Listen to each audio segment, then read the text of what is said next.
1977 March 22-നാണ് സഖാവ് AKG ഈ ലോകത്തോട് വിട പറയുന്നത്. ജീവിതം തന്നെ പോരാട്ടമാക്കി മാറ്റിയ, ഇന്ത്യ കണ്ട ഏറ്റവും ഊർജ്ജസ്വലനായ, പ്രക്ഷോഭങ്ങളെ ഹൃദയത്തിലേറ്റുവാങ്ങിയ മഹാനായ വിപ്ലവകാരിയായിരുന്നു സഖാവ് AKG. ഇന്ത്യയിലെ കമ്മ്യൂണിസ്റ്റ് പ്രസ്ഥാനത്തിൽ നിന്ന് വളർന്നു വന്ന് രാജ്യത്തെ ഏറ്റവും വലിയ ബഹുജന നേതാവായി മാറുകയായിരുന്നു AKG എന്ന് പറയുന്ന മൂന്നക്ഷരത്താൽ അറിയപ്പെട്ട AK ഗോപാലൻ എന്ന് പറയുന്ന മഹാനായ നേതാവ്.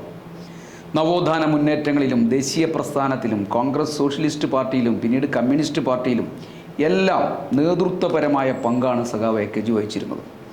വിദ്യാർത്ഥിയായിരിക്കെ ദേശീയ പ്രസ്ഥാനത്തിൻ്റെ ഭാഗമായ സത്യാഗ്രഹ സമരത്തിൽ നിന്ന് തുടങ്ങി ഇന്ത്യ കണ്ട ഏറ്റവും വലിയ വിപ്ലവകാരിയായി സഖാവ് AKG മാറിയത് ആവേശകരവും ത്യാഗപൂർണവുമായ തൻ്റെ ജീവിതം നയിച്ചുകൊണ്ട് തന്നെയാണ്. പാവപ്പെട്ട അടിസ്ഥാന വർഗത്തിൻ്റെ താല്പര്യങ്ങളോടൊപ്പം ആ വിഭാഗത്തോടൊപ്പം അവരോട് ഇഴകിച്ചേർന്ന് അവർക്ക് വേണ്ടി നടത്തിയ പോരാട്ടങ്ങളും ജീവിതവുമാണ് സഖാവ് AKGയെ പാവങ്ങളുടെ പടത്തലവനാക്കി മാറ്റിയത്. അതോടൊപ്പം തന്നെ ഒരു കമ്മ്യൂണിസ്റ്റ് വിപ്ലവകാരി എങ്ങനെ ബുഷ പാർലമെൻ്ററി സംവിധാനത്തിൽ പ്രവർത്തിക്കണം എന്നതിൻ്റെ കൂടി ഉത്തമ മാതൃകയായിരുന്നു സഖാവ് AKG. പഴയ ചിറക്കൽ താലൂക്കിൽപ്പെട്ട മാവിലായിലെ മൊകേരി ഗ്രാമത്തിലാണ് അദ്ദേഹം ജനിച്ചത്. ആയില്യത്ത് കുറ്റ്യേരി എന്ന് പേര് കേട്ട തറവാട്ടിൽ മാധവി അമ്മയുടെയും രൈരു നമ്പ്യാരുടെയും മകനായിട്ടാണ് സഖാവ് AKG 1902 ജൂലൈ മാസത്തിൽ ജനിക്കുന്നത്. AKGയുടെ പിതാവ് പുരോഗമനവാദിയും സാമൂഹ്യ പരിഷ്കർത്താവും കലാവിദ്യാഭ്യാസ മേഖലകളിലെല്ലാം താല്പര്യപൂർവ്വം ഇടപെടുന്ന ഒരാളായിരുന്നു. കാടാച്ചിറ എന്ന സ്ഥലത്ത് AKGയുടെ പിതാവിനൊരു ഇംഗ്ലീഷ് മീഡിയം സ്കൂളുണ്ടായിരുന്നു. അവിടെയാണ് AKG തൻ്റെ പഠനം തുടങ്ങിയത്. കുട്ടിയായിരിക്കെ തന്നെ പഠിക്കുന്ന കാലത്ത് തന്നെ ഒരു ബഹുജന നേതാവിൻ്റെ ചൈതന്യവും ഭാവവും എല്ലാം ആ കുട്ടിയിലുണ്ടായിരുന്നു, അദ്ദേഹത്തിൽ പ്രകടമായിരുന്നു. ചെല്ലുന്നിടത്തൊക്കെ സാഹിത്യ സമാജങ്ങൾ സംഘടിപ്പിക്കുക, അതിൻ്റെ വാർഷികങ്ങൾ സംഘടിപ്പിക്കുക, കയ്യെഴുത്ത് മാസികകൾ നടത്തുക, വിദ്യാർത്ഥികൾ തമ്മിലുള്ള വഴക്കുകളൊക്കെ ഉണ്ടാകുമ്പം അതെല്ലാം തീർക്കുന്നതിന് വേണ്ടി ശ്രമിക്കുക. ഇതെല്ലാമായിരുന്നു AKGയുടെ ഏറ്റവും പ്രധാനപ്പെട്ട അക്കാലത്തെ ചെറുപ്പകാലത്തെ പരിപാടികളെന്ന് പറയുന്നത്. സ്വാതന്ത്ര്യസമര പോരാട്ടങ്ങളുടെ ആദ്യകാലത്ത് തന്നെ ദേശീയ പ്രസ്ഥാനത്തിൽ ആകൃഷ്ടനായിരുന്നു സഖാവ് AKG. 1921 ജയിൽ മോചിതനായ ദേശീയ പ്രസ്ഥാനത്തിൻ്റെ നേതാക്കന്മാർ യാക്കൂബ് ഹസനും ഗോപാല മേനോനും ഉൾപ്പെടെയുള്ളവർ തലശ്ശേരിയിലെത്തിയപ്പോൾ അവർക്കൊരു ഉജ്ജ്വലമായ സ്വീകരണം അക്കാലത്ത് നൽകുകയുണ്ടായി. ആ സ്വീകരണ പരിപാടിയിൽ ക്ലാസ് ബഹിഷ്കരിച്ചുകൊണ്ടാണ് തൻ്റെ കൂട്ടുകാരോടൊപ്പം AKG പങ്കെടുക്കുന്നത്. അതിൻ്റെ പേരിൽ അദ്ദേഹത്തിൻ്റെ ശിക്ഷാ നടപടികൾ അധ്യാപകരുടെ ഭാഗത്തു നിന്നുണ്ടായി, സ്കൂൾ മാനേജ്മെൻറ്റിൻ്റെ ഭാഗത്തു നിന്നെല്ലാം ഉണ്ടായി. അതോടുകൂടിയാണ് പൊതുപ്രവർത്തനത്തിൻ്റെ ആദ്യ ബാലപാഠങ്ങൾ അദ്ദേഹം പഠിക്കുകയും അതിനോടുള്ള വലിയ താല്പര്യം ഉണ്ടാവുകയും എല്ലാം ചെയ്തത്. AKGയുടെ പിതാവിൽ നിന്ന് അദ്ദേഹത്തിന് പ്രോത്സാഹനപരമായ അന്തരീക്ഷം ഉണ്ടായിരുന്നു. അതേപോലെ തന്നെ മറ്റ് കുടുംബാംഗങ്ങളെല്ലാം ഈ സാമൂഹ്യമായ ഇടപെടലുകളിൽ താല്പര്യം പ്രകടിപ്പിച്ചവരായതുകൊണ്ട് തന്നെ ഒരു നിരാശപ്പെടുത്തുന്ന അന്തരീക്ഷം തനിക്കുണ്ടായിരുന്നില്ല എന്ന് AKG രേഖപ്പെടുത്തുന്നുണ്ട്. വടക്കേ മലബാറിലെ നായർ സൊസൈറ്റിയുടെ ഒരു പ്രധാനപ്പെട്ട പ്രവർത്തകനായിരുന്നു AKGയുടെ അച്ഛൻ.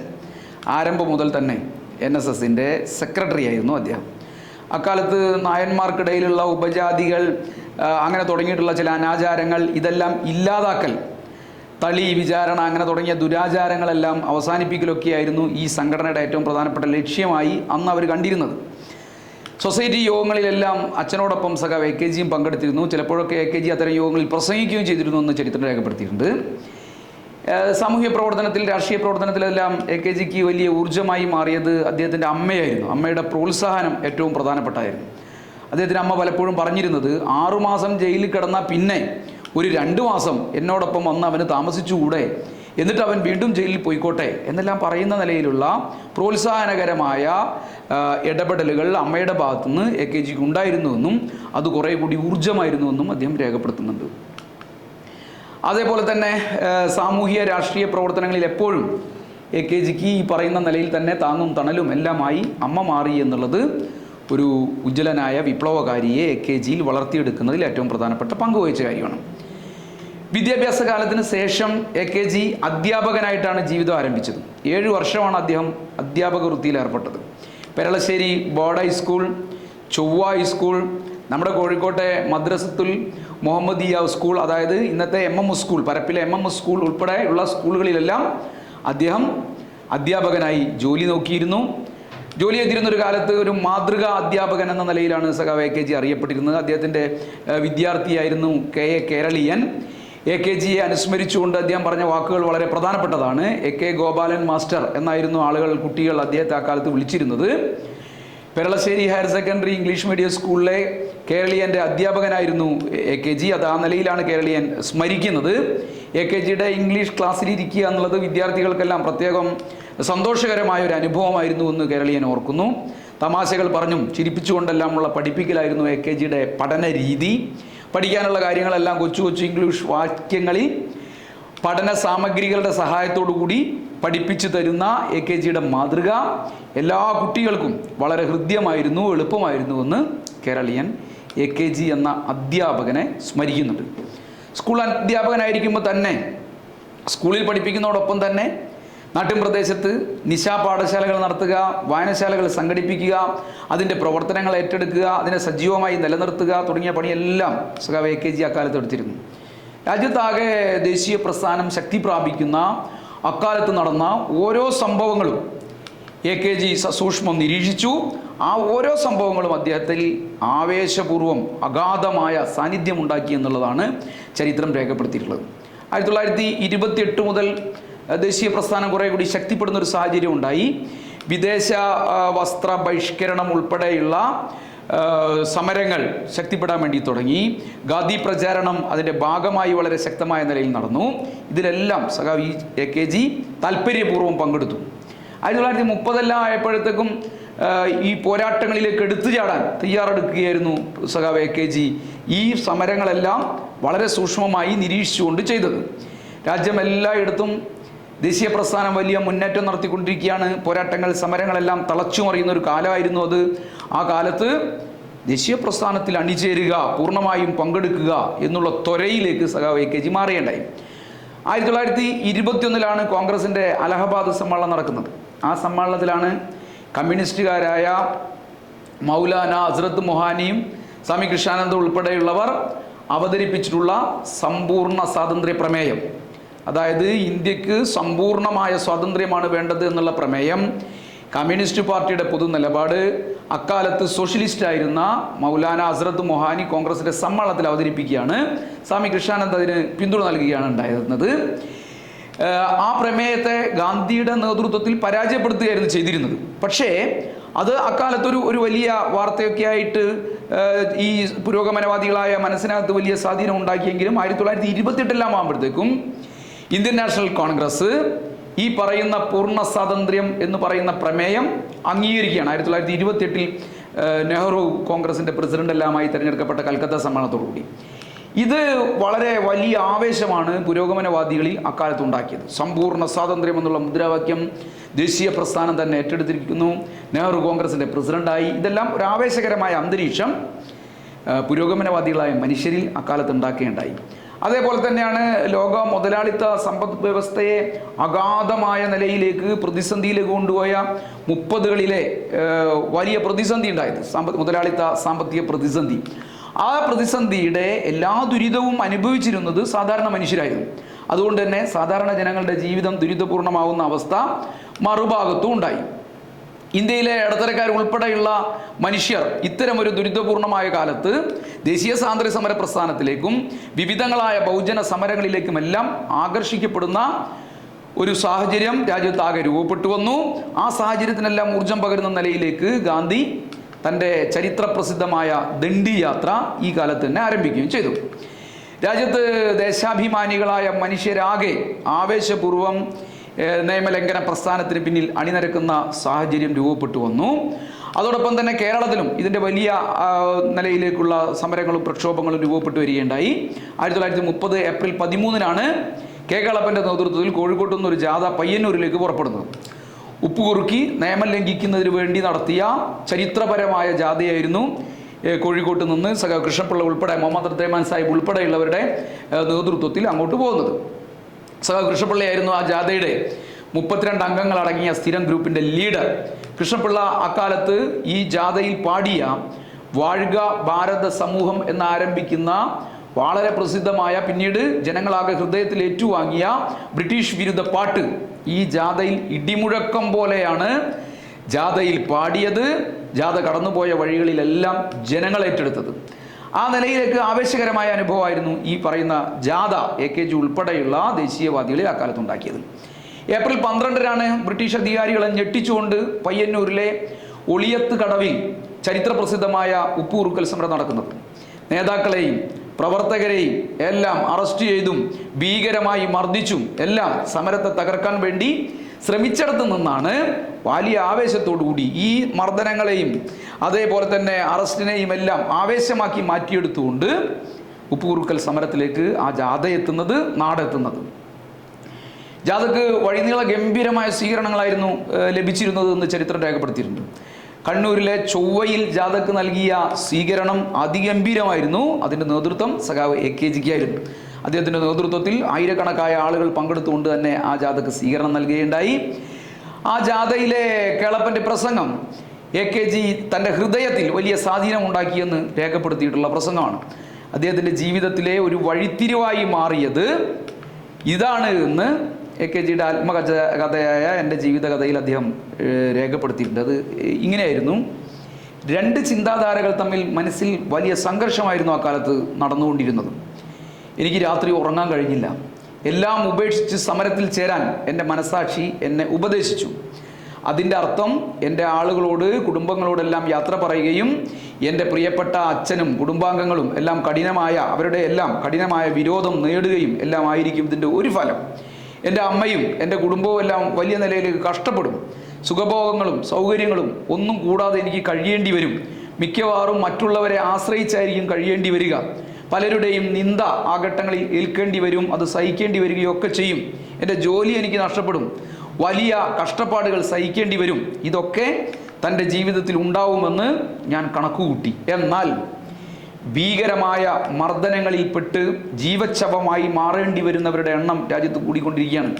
പട്ടിണി കിടന്ന് മരിക്കേണ്ടി വരുന്ന കുട്ടികൾ, പാവങ്ങളായ മനുഷ്യർ, ജീവിതം മുന്നോട്ട് കൊണ്ടുപോകാൻ ഒരു മാർഗവുമില്ലാത്തതിനാൽ ആത്മഹത്യ ചെയ്യേണ്ടി വരുന്നവർ, കൊള്ളയും കളവും കൊലപാതകവും എല്ലാം നടത്തുന്ന ഒരു വിഭാഗവും ഇതിനെല്ലാം വിധേയമാക്കപ്പെടുന്ന ധാരാളം പാവപ്പെട്ട മനുഷ്യരും, ഇങ്ങനെയുള്ള എൻ്റെ ജനതയുടെ സ്വാതന്ത്ര്യത്തിന് വേണ്ടി ഞാൻ പോരാടി എന്ന സംതൃപ്തിയും സന്തോഷവും എനിക്കുണ്ടാവണമെങ്കിൽ, എൻ്റെ ജീവിതത്തിൻ്റെ ദൗത്യം എനിക്ക് പൂർത്തീകരിക്കപ്പെടണമെങ്കിൽ എനിക്ക് മറ്റൊരു വഴി തേടേണ്ടി വരും. ഭാരതമാതാവിൻ്റെ സ്വാതന്ത്ര്യത്തിന് വേണ്ടി പടപെട്ടാൻ, ഇന്ത്യ രാജ്യത്തിൻ്റെ അഭിമാനം കാത്തു സൂക്ഷിക്കാൻ, അതിനുവേണ്ടി പ്രവർത്തിക്കുന്ന ഒരു പുത്രനായി എനിക്ക് മാറാൻ വേണ്ടി കഴിയണം എന്ന് AKG തൻ്റെ ഈ ആത്മസംഘർഷത്തിൻ്റെ കാലത്ത് ഒരു തീരുമാനത്തിലേക്ക് എത്തുകയാണ്.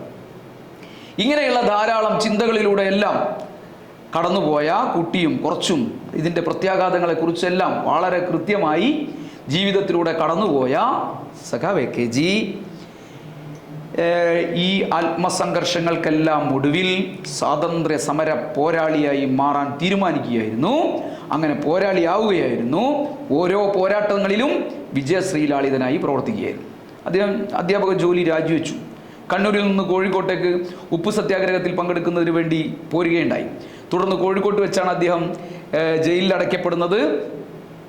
ആദ്യമായ ജയിൽവാസം അദ്ദേഹത്തിന് കോഴിക്കോട് ജയിലിലാണ് കഴിയേണ്ടി വന്നത്.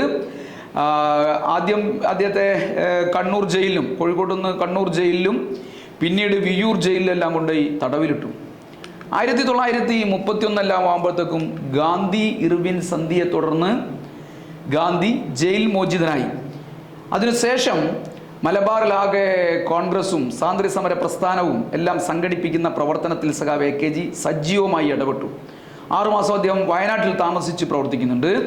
വയനാട്ടിലെ കോൺഗ്രസിന് അസ്ഥിവാരമിട്ടത് സഖാവ് AKG ആണെന്ന് ചരിത്ര രേഖകൾ സാക്ഷ്യപ്പെടുത്തുന്നുണ്ട്.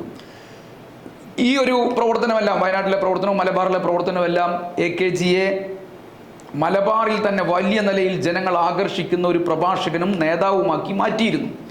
ലളിതമായ കണക്കുകളും കഥകളുമെല്ലാം പറഞ്ഞ് തൻ്റെ പ്രസംഗം കേൾക്കാൻ വേണ്ടി വരുന്നവരെ പിടിച്ചിരുത്തി അവരെ കാര്യങ്ങളെല്ലാം മനസ്സിലാക്കുന്ന നിലയിലേക്ക് അവരെ ആകർഷിക്കാനുള്ള മാസ്മരികമായൊരു കഴിവ് സഖാവ് AKG ഉണ്ടായിരുന്നു. ഗോപാലേട്ടൻ്റെ പ്രസംഗം എല്ലാവരും ഇഷ്ടപ്പെട്ടുവെന്ന് ജനങ്ങളെല്ലാവരും പറയുന്ന നിലയിലേക്ക് AKGയുടെ സംസാരവും പ്രസംഗവും എല്ലാം മാറുകയായിരുന്നു. കഷ്ടപ്പാടുകൾ നിറഞ്ഞ ഒരു കാലം AKG പണ്ട് കണക്കുകൂട്ടിയതുപോലെ തന്നെ വലിയ കഷ്ടപ്പാടുകൾ നിറഞ്ഞ ഒരു ജീവിതത്തിലേക്ക് ഈ സ്വാതന്ത്ര്യ സമര പോരാളി എന്ന നിലയിൽ അദ്ദേഹത്തിൻ്റെ ജീവിതം മാറുകയായിരുന്നു. കോൺഗ്രസിന് കാര്യമായ സംഘടനയില്ല, ഫണ്ടില്ലായിരുന്നു. എന്തെങ്കിലും പരിപാടിക്ക് പോയാൽ ബസ് ചാർജ് കൊടുക്കാൻ പോലും പ്രവർത്തകരുടെ കയ്യിൽ പണം ഉണ്ടായിരുന്നില്ല. പല ദിവസവും ഭക്ഷണമൊന്നുമില്ലാതെ 25-30 നാഴിക നടക്കേണ്ടി വന്നു. സ്വാതന്ത്ര്യത്തിൻ്റെ സന്ദേശം പ്രചരിപ്പിക്കുന്ന പ്രവർത്തനമായിരുന്നു അക്കാലത്ത് AKGയും സഹപ്രവർത്തകരും എല്ലാം നടത്തിക്കൊണ്ടിരുന്നത്. അതേപോലെ തന്നെ അയിത്തത്തിനും അനാചാരങ്ങൾക്കും എതിരായിട്ടുള്ള കോൺഗ്രസ് ആഹ്വാനം ചെയ്ത പോരാട്ടങ്ങളും അദ്ദേഹം ഇതോടൊപ്പം നടത്തി. പക്ഷേ അപ്പോഴെല്ലാം ഈ പറഞ്ഞ ജീവിതത്തിലെ ദുരിതങ്ങൾ വലിയ നിലയിലേക്ക് AKGയെ വേട്ടയാടി. പക്ഷേ അതിൻ്റെ മുന്നിലൊന്നും തളരാതെ സഖാവ് AKG ഈ പറയുന്ന പ്രവർത്തനങ്ങൾക്കെല്ലാം നേതൃത്വപരമായ പങ്കുവച്ചു. കേളപ്പനും മൊയ്യാരത്ത് ശങ്കരനും ഉൾപ്പെടെയുള്ളവരുടെ കൂടെ ഇത്തരം പ്രവർത്തനങ്ങളിലെല്ലാം സഖാവ് AKG നേതൃത്വപരമായ നിലയിൽ തന്നെ ഇടപെട്ട് അക്കാലത്ത് പ്രവർത്തിക്കുകയുണ്ടായി. ആധുനിക കേരളത്തിൻ്റെ രൂപീകരണത്തിന് ഏറ്റവും പ്രധാനപ്പെട്ട പങ്ക് വഹിച്ചത് അക്കാലത്ത് നടന്ന നവോത്ഥാന പോരാട്ടങ്ങൾ തന്നെയാണ്. ഏറ്റവും വലിയ പങ്ക് ഈ നവോത്ഥാന പോരാട്ടങ്ങളാണ് ആ കാലത്ത് വഹിച്ചത്. ആ നവോത്ഥാന പോരാട്ടങ്ങളിലും സഖാവ് AKGയുടെ പങ്ക് ഏറ്റവും വലുതായിരുന്നു. ഗുരുവായൂർ പാലിയം സമരങ്ങളിൽ ആ സമരങ്ങളുടെ നേതൃനിരയിൽ തന്നെ ഉണ്ടായിരുന്നത് സഖാവ് AKG ആയിരുന്നു. 1930 ഗുരുവായൂർ സത്യാഗ്രഹത്തിൻ്റെ ഭാഗമായിട്ടാണ് അതിൻ്റെ എല്ലാം ഒരു അന്തരീക്ഷം ഈ നവോത്ഥാന പ്രസ്ഥാനങ്ങളുടെയും സാമൂഹ്യ പരിഷ്കരണ പ്രസ്ഥാനങ്ങളുടെ എല്ലാം ഭാഗമായി ഗുരുവായൂരിലെ സത്യാഗ്രഹത്തിനുള്ള അന്തരീക്ഷമെല്ലാം രൂപപ്പെട്ടു വരുന്നു. അങ്ങനെയുള്ളൊരു കാലത്താണ് പയ്യന്നൂരിലെ കണ്ടോത്ത് ക്ഷേത്ര പരിസരത്ത് നിന്ന് ഒരു സമരം പ്രഖ്യാപിക്കുന്നത്. ആ സമരം വളരെ പ്രധാനപ്പെട്ട ഒരു സമരമായിരുന്നു. പയ്യന്നൂരിൻ്റെ അടുത്തുള്ള ഈ പറഞ്ഞ കണ്ടോത്ത് എന്ന് പറയുന്ന സ്ഥലത്ത് പൊതുനിരത്തിലൂടെ നടക്കാൻ ഹരിജനങ്ങൾക്ക് അവകാശം ഉണ്ടായിരുന്നില്ല. അതിനടുത്തുകൂടിയിട്ടും പോയാൽ തീയ കുടുംബങ്ങൾക്കും അവരുടെ ക്ഷേത്രത്തിനെല്ലാം അശുദ്ധി വരുമെന്നായിരുന്നു അക്കാലത്തെ വിശ്വാസം. ഇതിൽ പ്രതിഷേധിച്ച് ഹരിജനങ്ങൾക്ക് വഴി നടക്കാനുള്ള സ്വാതന്ത്ര്യത്തിന് വേണ്ടി അതുവഴി ഒരു ജാഥ നയിക്കാൻ AKGയും കേരളീയനും തീരുമാനിക്കുകയാണ്. ജാഥ തീരുമാനിച്ചു. ആളുകളെല്ലാം ഒരു കൂട്ടി ജാഥ തുടങ്ങി. ജാഥ ഈ റോഡിൻ്റെ സമീപത്തെത്തിയപ്പോഴേക്കും ജാതി കോമരങ്ങൾ അവർക്ക് നേരെ ഭീകരമായ ആക്രമണമായിരുന്നു അഴിച്ചുവിട്ടത്. കുപ്രസിദ്ധമായ കുണ്ടോത്ത കുറുവടി പട എന്ന് പറയുന്ന സംഘത്തിൻ്റെ അടിയേറ്റ് AKGയും കേരളീയനും താഴെ വീണു. അവർ ബോധരഹിതരാവുന്ന സാഹചര്യം ഉണ്ടായി. ധാരാളം ആളുകൾക്ക് പരിക്കേറ്റു. വലിയ മരത്തടികൾ ചുമന്നുകൊണ്ടുവന്നിട്ടായിരുന്നു ജാഥയെ ഈ പറയുന്ന ജാതി ഭീകര സംഘങ്ങൾ ആക്രമിച്ചത്. ഭീകരമായിട്ടായിരുന്നു കേരളീയനും അതേപോലെ തന്നെ AKGക്കും പരിക്കേറ്റത്. എല്ലാ ആളുകളും പിന്തിരിഞ്ഞ് ഓടിയപ്പോഴും AKGയും കേരളീയനും ബോധം നശിക്കുന്നത് വരെ മർദ്ദനം ഏറ്റുവാങ്ങി മണിക്കൂറുകളോളം അവിടെ കടന്നു. അവസാനം ഇവർ മരിച്ചുപോയി എന്നാണ് കരുതിയത്. കേരളീയൻ്റെയും AKGയുടെയും മരണമൊഴി വരെ എടുത്തുവെന്ന് ചരിത്രം രേഖപ്പെടുത്തുന്നുണ്ട്. ഇത് AKGയുടെ ജീവിതത്തിലെ സാമൂഹ്യ പ്രസ്ഥാനത്തിൻ്റെയും രാഷ്ട്രീയ പ്രവർത്തകൻ എന്നുള്ള നിലയിലുമെല്ലാം ഏറ്റവും വലിയ സ്വാധീനമുണ്ടാക്കിയ സംഭവമായിരുന്നു. അദ്ദേഹത്തിൻ്റെ ജീവിതത്തിൽ ആദ്യത്തെ ശാരീരിക ആക്രമണം കൂടിയായിരുന്നു ഇത്. അതിനുശേഷം പിന്നെ നിരവധി തവണയാണ് അദ്ദേഹത്തിന് ഇങ്ങനെ ശാരീരികമായ ആക്രമണത്തിന് വിധേയമാകേണ്ടി വന്നത്. അതിനെയെല്ലാം നേരിട്ടുകൊണ്ട് തന്നെ, ധീരമായി നേരിട്ടുകൊണ്ട് തന്നെ ചെറുപ്പത്തിലുണ്ടായ ഈ അനുഭവങ്ങൾ മുന്നോട്ട് പോകാൻ AKG കരുത്തു നൽകിയതാണ്. ഇപ്പോൾ അയിത്തത്തിനും അനാചാരങ്ങൾക്കുമെതിരായ പോരാട്ടത്തിൻ്റെ ഭാഗമായി ഇത്രയേറെ മർദ്ദനമേൽക്കേണ്ടി വന്നിട്ടുള്ള ഒരൊറ്റ നേതാവും കേരളത്തിൽ മറ്റൊരാളും ഉണ്ടായിട്ടില്ല എന്ന് പറയാം. രക്തസാക്ഷികളായിട്ടുള്ള ആളുകൾ ഉണ്ടാവാം, പക്ഷേ ഇങ്ങനെ മർദ്ദനങ്ങൾ ധാരാളം തവണ ഏൽക്കേണ്ടി വന്ന ഒരു നേതാവേ ഉള്ളൂ. അത് സഖാവ് AKG തന്നെയാണ്. അയിത്തത്തിനെതിരായും സാമൂഹ്യ അനാചാരങ്ങൾക്കെതിരായും സാമൂഹ്യ നീതിക്ക് വേണ്ടിയുമെല്ലാമുള്ള പോരാട്ടങ്ങളിലെ തിളങ്ങുന്ന നേതൃത്വമായിരുന്നു സഖാവ് AKG. അതോടൊപ്പം തന്നെ ആ പോരാട്ടങ്ങളിലെ തിളങ്ങുന്ന അധ്യായമായ ഗുരുവായൂർ സത്യാഗ്രഹത്തിൻ്റെ നേതൃത്വമായിരുന്നു. അതിൻ്റെ ഏറ്റവും പ്രധാനപ്പെട്ട നേതൃത്വപരമായ പങ്കുവഹിച്ച ആൾ കൂടിയായിരുന്നു സഖാവ് AKG. അദ്ദേഹമായിരുന്നു വളണ്ടിയർ ക്യാപ്റ്റൻ. 1931 നവംബർ 1 ഇതിൻ്റെ ഭാഗമായി തന്നെ കണ്ണൂരിൽ നിന്ന് AKGയുടെ നേതൃത്വത്തിൽ ഒരു സത്യാഗ്രഹ ജാഥ ഗുരുവായൂരിലേക്ക് പുറപ്പെടാൻ വേണ്ടി തീരുമാനിച്ചു. അക്കാലത്തെ കഠിനമായ വെയിലും മഴയും കാലാവസ്ഥയും എല്ലാം സഹിച്ചുകൊണ്ടായിരുന്നു ആ ജാഥ ദിവസങ്ങളോളം നീണ്ടുനിന്ന ജാഥ ഗുരുവായൂരിലേക്ക് നടത്തിയത്. നേരത്തെയുള്ളതുപോലെ തന്നെ ജാതി കോമരങ്ങൾ വിവിധ കേന്ദ്രങ്ങളിൽ വെച്ച് ക്രൂരമായ മർദ്ദനങ്ങളാണ് ജാഥക്ക് നേരെ നടത്തിയത്. വിവിധ ക്ഷേത്രങ്ങളിൽ നിന്ന് മതയാനകളെ അഴിച്ചുവിട്ട് ഈ ജാഥയെ ആക്രമിച്ചതായി ചരിത്രം രേഖപ്പെടുത്തിയിട്ടുണ്ട്. മതയാനകളുടെ ചിഹ്നം വിളിയെല്ലാം പുല്ലാക്കി മാറ്റിയാണ് ഞങ്ങൾ മുന്നോട്ട് പോയത് എന്ന് സഖാവ് AKG തന്നെ സാക്ഷ്യപ്പെടുത്തുന്നുണ്ട്. ഈ നിലയിൽ വലിയ ആക്രമണങ്ങളെയും ഈ പറയുന്ന ഇതിനെതിരായി നടന്ന പ്രവർത്തനങ്ങളെയും എല്ലാം അതിജീവിച്ചുകൊണ്ട് സത്യാഗ്രഹ സമരത്തിലേക്ക് AKGയുടെ ജാഥ എത്തുന്നു. 1932 ജനുവരി 4 ഈ സമരത്തിൽ ഏറ്റവും പ്രധാനപ്പെട്ട അന്തരീക്ഷം ഉണ്ടാകുന്നു. സഖാവ് AKGയെ പോലീസ് സമരപ്പന്തലിൽ വെച്ച് അറസ്റ്റ് ചെയ്യുന്നു. അതായത് 1932 ജനുവരി 4 ഗുരുവായൂർ സത്യാഗ്രഹ പന്തലിൽ വെച്ച് AKGയെ പോലീസ് അറസ്റ്റ് ചെയ്യുകയാണ്. 6 മാസത്തെ കഠിന തടവിനാണ് കണ്ണൂർ സെൻട്രൽ ജയിലിൽ അദ്ദേഹത്തെ ശിക്ഷിച്ചത്. കണ്ണൂർ സെൻട്രൽ ജയിലിൽ കൊണ്ടുപോയിട്ട് അടച്ചു. AKGയെ സംബന്ധിച്ച രണ്ടാമത്തെ ജയിൽവാസമായിരുന്നു. ആദ്യത്തെയും രണ്ടാമത്തെയും ജയിൽവാസങ്ങളെ താരതമ്യപ്പെടുത്തി സഖാവ് AKG വിശദമായി എഴുതുന്നുണ്ട്. 2 ജയിൽവാസങ്ങളിൽ രണ്ടാമത്തെ ജയിൽവാസം പ്രത്യേകതരം ആളുകളും പ്രത്യേകതര ചുറ്റുപാടിലുമായിരുന്നു ഉണ്ടായിരുന്നത്. അവിടെ ഡോക്ടർമാരോ വക്കീലന്മാരോ ഒന്നും ഉണ്ടായിരുന്നില്ല. അവിടെ ഉണ്ടായിരുന്നത് ഇപ്രാവശ്യത്തെ എൻ്റെ സുഹൃത്തുക്കളായി മാറിയത് സാധാരണ ജനങ്ങൾക്കിടയിൽ പ്രവർത്തിച്ചിരുന്നവരും സ്വന്തം ജീവൻ പോലും പണയം വെക്കാൻ തയ്യാറുള്ളവരുമായ ഒരു സംഘം വിപ്ലവകാരികളായിരുന്നു. ജയിലിനകത്തായാലും പുറത്തായാലും ആക്രമണത്തെ ചെറുക്കാൻ അവർ ആഗ്രഹിച്ചിരുന്നു. ജനങ്ങൾക്കെതിരായിട്ടുള്ള എല്ലാ ആക്രമണങ്ങളെയും ചെറുത്തു മുന്നോട്ട് പോകണമെന്നുള്ള ദൃഢനിശ്ചയം അവർക്കുണ്ടായിരുന്നു. അങ്ങനെ ഒരു ആക്രമണത്തെ പ്രതിരോധിച്ചാൽ, ഭരണകൂടത്തിനെതിരായിട്ടുള്ള പ്രവർത്തനങ്ങൾ നടത്തിയാൽ എന്തെല്ലാമായിരിക്കും അതിൻ്റെ പ്രത്യാഘാതങ്ങൾ എന്നുള്ളതിനെ കുറിച്ചൊന്നും അവർ ചിന്തിച്ചിരുന്നില്ല. അവർ ഊർജ്ജസ്വലതയും രാജ്യസ്നേഹവും എന്തും സഹിക്കാൻ ഉൾക്കരുത്തുമുള്ള ഉജ്ജ്വലരായ പോരാളികളായിരുന്നു. അവരോടൊപ്പമുള്ള ജയിൽവാസം എനിക്ക് വലിയ അനുഭവമായിരുന്നു എന്ന് AKG രേഖപ്പെടുത്തുന്നുണ്ട്. കണ്ണൂർ സെൻട്രൽ ജയിലിനകത്ത് തന്നെ തടവുകാർ പല നിലയിലും പീഡിപ്പിക്കപ്പെട്ടതായിട്ടുള്ള അനുഭവങ്ങൾ ഉണ്ടായിട്ടുണ്ടായിരുന്നു. AKGയും ആ നിലയിൽ പീഡനത്തിന് വിധേയനായ ഒരു രാഷ്ട്രീയ പ്രവർത്തകനായിരുന്നു. ജയിലിലെ ആദ്യ ദിവസം തന്നെ അദ്ദേഹത്തെ കൊണ്ട് ജയിലധികാരികൾ പണിയെടുപ്പിക്കുന്ന നിലയുണ്ടായി. ലങ്കോട്ടി മാത്രം കൊടുത്ത് 50 തേങ്ങയുടെ ചകിരി പൊളിക്കുക എന്നുള്ളതായിരുന്നു അദ്ദേഹത്തിന് ആദ്യ ദിവസം കൊടുത്ത ജോലി.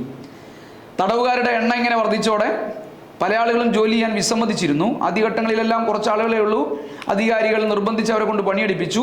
ആളുകളുടെ എണ്ണം കൂടിയപ്പം പിന്നെ ചെറിയ നിലയിലേക്കുള്ള പ്രതിഷേധങ്ങൾ ഉയർന്നു വന്നു.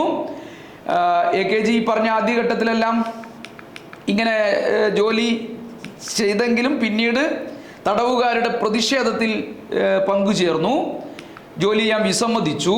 ഇതിൻ്റെ എല്ലാം ഭാഗമായി മൃഗീയമായ ആക്രമണങ്ങൾക്ക് ജയിലിനകത്ത് സഖാവ് AKGക്ക് നേരെ ഉണ്ടായി. എന്നുമാത്രമല്ല, അദ്ദേഹത്തെ കണ്ണൂർ ജയിലിൽ നിന്ന് മാറ്റി കടലൂർ ജയിലിലേക്ക് മാറ്റാൻ വേണ്ടി നിശ്ചയിച്ചു. മാറ്റുമാത്രമല്ല, അവിടെ കൊണ്ടുപോയിട്ടത് ഭ്രാന്തന്മാരുടെ കൂടെയായിരുന്നു. കണ്ണൂർ ജയിലിൽ തടവുകാരെ കലാപത്തിന് ജയിലധികാരികൾക്കെതിരായി പണിയിക്കുന്നതിന് വേണ്ടിയിട്ടുള്ള തടസ്സങ്ങളുണ്ടാക്കി എന്നെല്ലാം പറഞ്ഞിട്ടായിരുന്നു ഈ പറയുന്ന ജയിൽ മാറ്റം അദ്ദേഹത്തിന് മുകളിൽ ഉണ്ടാക്കിയത്. എന്നിട്ട് നേരെ കൊണ്ടുപോയിട്ടത് ആ ജയിലിലെ ഭ്രാന്തന്മാരുടെ കൂടെയായിരുന്നു AKGയെ പാർപ്പിച്ചിരുന്നത്. അതിൽ പ്രതിഷേധിച്ച് AKG ജയിലിൽ നിരാഹാര സമരം തുടങ്ങി. അവസാനം അദ്ദേഹത്തെ ഒരു പ്രത്യേക വാർഡിലേക്ക് പാർപ്പിക്കാമെന്ന് ജയിലധികാരികൾ ഉറപ്പ് കൊടുത്തതിനെ തുടർന്നാണ് 6 ദിവസം നീണ്ടു നിന്ന നിരാഹാരം അദ്ദേഹം അവസാനിപ്പിച്ചത്. ഏകദേശം 5 മാസത്തോളം ഈ ഭീകരമായ പീഡനങ്ങൾ ഏറ്റുവാങ്ങേണ്ടി വന്ന ജയിൽവാസം അദ്ദേഹം അനുഷ്ഠിക്കുകയുണ്ടായി. വലിയ രോഗമെല്ലാം ആയിട്ടാണ് AKG പിന്നീട് ജയിലിൽ നിന്ന് പുറത്തേക്ക് വന്നത്. ക്ഷീണിതനായിട്ടും രോഗമെല്ലാം പിടിപെട്ടിട്ടും അല്പം പോലും ഒരു മിനിറ്റ് പോലും വിശ്രമിക്കാതെ വീണ്ടും അദ്ദേഹം ഗുരുവായൂരിലേക്ക് മടങ്ങുകയാണ്. ഗുരുവായൂർ സത്യാഗ്രഹത്തിന് അദ്ദേഹം വീണ്ടും നേതൃത്വം നൽകുകയാണ്. ഡോക്ടർമാരെല്ലാം കുറച്ചു കാലത്തേക്ക് നിങ്ങൾ വിശ്രമിക്കണം, സുഹൃത്തുക്കളെല്ലാം പറഞ്ഞു നിങ്ങൾ വിശ്രമം എടുക്കണം, ആരോഗ്യം വീണ്ടെടുക്കാൻ വിശ്രമിക്കണം എന്നെല്ലാം പറഞ്ഞുവെങ്കിലും അതിനെല്ലാം തള്ളിക്കളഞ്ഞു. അന്നത്തെ രാഷ്ട്രീയ സാഹചര്യത്തെക്കുറിച്ച്, അതിൽ തൻ്റെ സാന്നിധ്യം ഉണ്ടാവേണ്ടതിനെക്കുറിച്ച്, അതിൻ്റെ ഒരു അനിവാര്യതയെക്കുറിച്ച് ബോധവാനായ AKG വിശ്രമമെല്ലാം മാറ്റിവെച്ച് ആ സമരമുഖത്ത് സജീവമായി നിൽക്കുകയായിരുന്നു. അതിനെക്കുറിച്ച് AKG പറയുന്നത്, വിശ്രമം, അതേക്കുറിച്ച് എനിക്ക് ചിന്തിക്കാൻ പോലും കഴിയുമായിരുന്നില്ല. നാട് മുഴുവൻ ലാത്തി ചാർജുകളുടെ ശബ്ദം പ്രതിധ്വനിക്കുമ്പോൾ ആയിരക്കണക്കിന് ആളുകൾ സമരരംഗത്തേക്ക് കടന്നു വരികയും ആവേശത്തോടെയും ത്യാഗം സഹിച്ചും സമരം ചെയ്യുമ്പോൾ ഒരു യോദ്ധാവിന് വിശ്രമത്തെപ്പറ്റി ചിന്തിക്കാനാവില്ല എന്നായിരുന്നു സഖാവ് AKG എഴുതി വെച്ചത്. ഗുരുവായൂരിലെത്തിയ ഉടനെ തന്നെ അദ്ദേഹം സത്യാഗ്രഹ ക്യാപ്റ്റൻ എന്നുള്ള നിലയിൽ ഉത്തരവാദിത്തം ഏറ്റെടുത്തു. എല്ലാ പ്രവർത്തനങ്ങളിലും അദ്ദേഹത്തിൻ്റെ നേതൃത്വം ഉണ്ടായി. അതോടൊപ്പം തന്നെ ഉണ്ടായ ഒരു കാര്യം, സത്യാഗ്രഹ പ്രസ്ഥാനം കുറച്ച് കാലങ്ങളായി തുടങ്ങിയിട്ട് അതുകൊണ്ട് തന്നെ അത് ചെറിയ നിലയിലേക്കെല്ലാം പിന്നോട്ട് പോകാൻ വേണ്ടി തുടങ്ങി. പിന്നീട് അത് സ്തംഭിക്കുന്ന നിലയിലേക്കുള്ള ഒരു അന്തരീക്ഷം രൂപപ്പെട്ടു വന്നു. സത്യാഗ്രഹത്തിൽ പാടിക്കൊണ്ടിരുന്ന പാട്ടുകൾക്കും മുദ്രാവാക്യത്തിനും ഒക്കെ ഒരു പുതുമ നഷ്ടപ്പെടുന്ന നിലയെല്ലാം ഉണ്ടായി. അത്തരം ഒരു ഘട്ടത്തിലാണ് കേളപ്പൻ അമ്പലം തുറക്കുന്നത് വരെ സത്യാഗ്രഹം ഞങ്ങൾ നടത്തും എന്ന് പ്രഖ്യാപിച്ചത്. അമ്പലം തുറക്കുന്നത് വരെ, പാവപ്പെട്ടവർക്ക് തുറന്നു കൊടുക്കുന്നത് വരെ ഞങ്ങൾ സമരം തുടർന്നും അനിശ്ചിതകാല നിരാഹാരം, അനിശ്ചിതകാല സത്യാഗ്രഹം ആ കാലത്ത് പ്രഖ്യാപിക്കപ്പെട്ടു. അത് കേരളത്തിൽ മുഴുവൻ വലിയ വാർത്തയായി. കേരളത്തെ ഇളക്കി മറിക്കുന്ന അന്തരീക്ഷം ഉണ്ടായി. സംസ്ഥാനത്തിൻ്റെ എല്ലാ ഭാഗങ്ങളിൽ നിന്നും ധാരാളം ജാഥകൾ ഗുരുവായൂരിലേക്ക് പുറപ്പെട്ടു. കേരളത്തിനകത്തും പുറത്തും വാമ്പിച്ച പൊതുയോഗങ്ങൾ നടന്നു. ഗുരുവായൂർ ദേശീയ നേതാക്കളുടെയും മനുഷ്യസ്നേഹികളുടെയും എല്ലാം സന്ദർശനത്തിൻ്റെയും പോരാട്ടത്തിൻ്റെയും എല്ലാം കേന്ദ്രമായി മാറി. അവസാനം ഗാന്ധിയുടെ അഭ്യർത്ഥന പ്രകാരമാണ് കേളപ്പൻ നിരാഹാര സമരം നിർത്തിവെക്കുന്നത്. ഈ പശ്ചാത്തലത്തിൽ പ്രവേശനത്തിന് വേണ്ടിയുള്ള പ്രചരണത്തിനായി ഒരു ജാഥ കേരളം മുഴുവൻ സഞ്ചരിക്കണമെന്ന് തീരുമാനിച്ചു.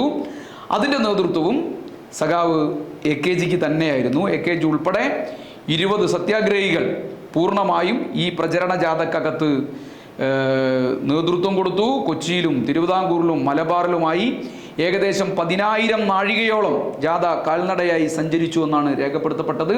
500-ലധികം പൊതുയോഗങ്ങളിൽ താൻ തന്നെ സംബന്ധിച്ചതായും പ്രസംഗിച്ചതായും AKG രേഖപ്പെടുത്തിയിട്ടുണ്ട്. ഈ നിലയിലേക്ക് ഗുരുവായൂർ സത്യാഗ്രഹത്തിൻ്റെ കാലത്ത് അതിൻ്റെ A to Z എല്ലാ കാര്യങ്ങളിലും സഖാവ് AKG സജീവമായി പ്രവർത്തിച്ചു എന്ന് ചരിത്രം രേഖപ്പെടുത്തുന്നു. ആ കാലഘട്ടത്തിലുണ്ടായ മറ്റൊരു പ്രത്യേകത, നിയമലംഘന പ്രസ്ഥാനം നിർജീവമായി മാറി. ഇതേപോലെ തന്നെ സ്വാഭാവികമായും അതിൻ്റെ ഒരു നിരാശ ചെറുപ്പക്കാർക്കിടയിലുണ്ടായി. എണ്ണ വറ്റിയ വിളക്കിലെ തിരിപോലെയായി ദേശീയ പ്രസ്ഥാനം എന്നായിരുന്നു അക്കാലത്തെ ദേശീയ പ്രസ്ഥാനത്തെക്കുറിച്ച് ചിലരെല്ലാം വിശേഷിപ്പിച്ചിരുന്നത്. അപൂർവമായിട്ടാണ് എന്തെങ്കിലും ഘോഷയാത്രകളും പ്രകടനങ്ങളും അറസ്റ്റുകളും എല്ലാം അക്കാലത്ത് നടന്നിരുന്നത്. ഈ സാഹചര്യം ഒന്ന് മാറ്റണം എന്ന് AKG തന്നെ ആഗ്രഹിക്കുകയാണ്. അങ്ങനെ ഒരു ആഗ്രഹത്തിലേക്കും തീരുമാനത്തിലേക്കും അദ്ദേഹം എത്തുകയാണ്. അതിനു വേണ്ടിയിട്ടുള്ള സജീവമാക്കലിൻ്റെ ചില പ്രവർത്തനങ്ങളെല്ലാം അദ്ദേഹം നടത്തുമ്പോഴത്തേക്കും അദ്ദേഹത്തെ വീണ്ടും അറസ്റ്റ് ചെയ്തു. 1.5 വർഷത്തേക്കാണ് അദ്ദേഹത്തെ കൊണ്ടുപോയി തടവിലിട്ടത്. കോടതി വിധിച്ചത് 1.5 വർഷം തടവായിരുന്നു അദ്ദേഹത്തിന് നൽകിയത്. 15 ദിവസം അദ്ദേഹം കണ്ണൂർ ജയിലിൽ കടന്നു. അപകടകാരിയായ തടവുകാരൻ എന്നായിരുന്നു AKGയെക്കുറിച്ച് ഈ കാലത്ത് ജയിൽ റെക്കോർഡുകളിലെല്ലാം വിശേഷിപ്പിച്ചിരുന്നത്. ഒരു മാസത്തിൽ കഴിഞ്ഞപ്പോഴത്തേക്കും അദ്ദേഹത്തെ ബെല്ലാരി ജയിലിലേക്ക് മാറ്റി. ബ്രിട്ടീഷ് അധികാരികൾ നേരിട്ട് ഇടപെട്ടുകൊണ്ടായിരുന്നു അദ്ദേഹത്തെ അങ്ങോട്ട് മാറ്റിയത്. C ക്ലാസ് തടവുകാർക്ക് നരകമായിരുന്നു ഈ പറയുന്ന ബെല്ലാരി ജയിൽ എന്ന് പറയുന്നത്. ജയിലിലെത്തിയ നിമിഷം മുതൽ ജയിലധികാരികൾ മനുഷ്യത്വരഹിതമായിട്ടാണ് AKGയോട് പെരുമാറിക്കൊണ്ടിരുന്നത്. ചക്ക് വലിക്കുന്ന പണിക്ക് അദ്ദേഹത്തെ നിയോഗിച്ചു. ആ പണി ചെയ്യണം എന്നുള്ള നിർബന്ധം അദ്ദേഹത്തിൻ്റെ മുകളിൽ ചെലുത്തി. അത് ചെയ്യാൻ കഴിയാതെ വന്നപ്പോൾ അതിന് ശിക്ഷയായി അദ്ദേഹത്തെ കാൽച്ചങ്ങലകൾ ഇട്ടുകൊണ്ട് കിടത്തുന്ന നിലയുണ്ടായി. അങ്ങനെ ഭീകരമായ പീഡനങ്ങൾ ഈ കാലഘട്ടത്തിൽ AKGക്ക് മുകളിൽ ഏറ്റവും മോശമായ നിലയിലേക്കുള്ള അനുഭവങ്ങൾ ജയിലിൽ വെച്ചുണ്ടായി. ഇതിന് പുറമെയാണ് ഏറ്റവും മോശമായ ഭക്ഷണം നൽകുക, ഏകാന്ത തടവിൽ കൊണ്ടുപോയിട്ട് പീഡിപ്പിക്കുക, അങ്ങനെ തുടങ്ങിയിട്ടുള്ള ശിക്ഷാ നടപടികളും ബ്രിട്ടൻ്റെ ഭാഗത്തുനിന്ന് അക്കാലത്തുണ്ടായത്. ഇതിൻ്റെ എല്ലാം ഭാഗമായി അദ്ദേഹത്തിൻ്റെ ശരീരം വലിയ നിലയിലേക്ക് ക്ഷീണിക്കുന്ന സാഹചര്യം ഉണ്ടായി. അതേപോലെ തന്നെ തൂക്കം വലിയ നിലയിലേക്ക് കുറഞ്ഞു. പീഡനം ഒരു അസഹനീയമായ ഘട്ടം വന്നപ്പം ആരോഗ്യസ്ഥിതി വളരെ മോശമായിരുന്നിട്ടും അദ്ദേഹം നിരാഹാര സമരം തുടങ്ങാൻ വേണ്ടി തീരുമാനിച്ചു. ആരോഗ്യസ്ഥിതി കൂടുതൽ വഷളാകാൻ വേണ്ടി തുടങ്ങിയപ്പോൾ ജയിലധികാരെല്ലാം കൂടി പിടിച്ച് ഈ നിരാഹാര സമരത്തിൻ്റെ ഒരു 7ാം ദിവസമൊക്കെ ആകുമ്പോഴത്തേക്കും അദ്ദേഹത്തിൻ്റെ മൂക്കിൽ കൂടി ആഹാരം കൊടുക്കാനുള്ള ശ്രമം നടത്തി. AKG അതിനെ ധീരമായി നേരിട്ടു എന്ന് ജയിൽ കുറിപ്പുകൾക്കകത്തെല്ലാം കാണുന്നുണ്ട്. ഇങ്ങനെ ജയിലിനകത്തും ബ്രിട്ടീഷ് ഭരണാധികാരികളുടെ പീഡനത്തിനെതിരായി വലിയ നിലയിലേക്കുള്ള ചെറുത്തുനിൽപ്പുകൾ അദ്ദേഹം നടത്തി. അവസാനം ജയിലിൽ വെച്ച് ഏകദേശം 20-ലധികം ആളുകൾ AKGയെ പിടിച്ചുകൊണ്ടുപോവുകയും നിർബന്ധമായി പാല് കുടിപ്പിക്കുകയും ഒക്കെ ചെയ്തു എന്ന് ചരിത്രം രേഖപ്പെടുത്തുന്നുണ്ട്. AKGയുടെ നിശ്ചയദാർഢ്യത്തിന് മുമ്പിൽ ബ്രിട്ടീഷുകാരുടെയും ജയിലധികൃതരുടെയും ഈ പണിയൊന്നും നടന്നില്ല. അവസാനം അദ്ദേഹത്തെ ബി ക്ലാസ് തടവുകാരനായി വെല്ലൂരിലേക്ക് അയക്കാൻ വേണ്ടി ബ്രിട്ടീഷ് ഭരണകൂടം തീരുമാനിക്കുകയായിരുന്നു.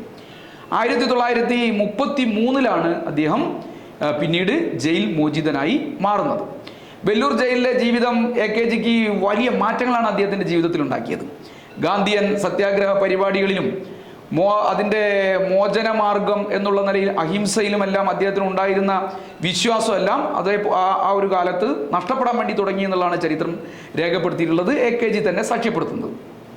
ജയിലിൽ നിന്ന് പുറത്തു വരികയും സിവിൽ നിയമന ലംഘന പ്രസ്ഥാനം അത്യന്തം ക്ഷീണിച്ചു വരുന്നത് കാണുകയും എല്ലാം ചെയ്തതോടെ AKGയിൽ ഈ ഒരു വിശ്വാസം, ഗാന്ധി, അഹിംസാ പ്രസ്ഥാനം, അതുമായി ബന്ധപ്പെട്ട സമരരൂപങ്ങൾ, ഇതിലെല്ലാം അദ്ദേഹത്തിനുണ്ടായിരുന്ന ഒരു വിശ്വാസം പൂർണ്ണമായും നഷ്ടപ്പെടുന്ന നിലയുണ്ടായി. അതിനെക്കുറിച്ച് AKG പറയുന്നത് ഇങ്ങനെയാണ്: അത്ഭുതകരമായ ധീരതയോടും സാമർഥ്യത്തോടും മഹനീയമായ ആത്മസമർപ്പണത്തോടും കൂടി 2.25 വർഷം നടത്തിയ സമരം എന്തുകൊണ്ടാണ് പരാജയമായത് എന്ന് ഞാൻ ചിന്തിച്ചു.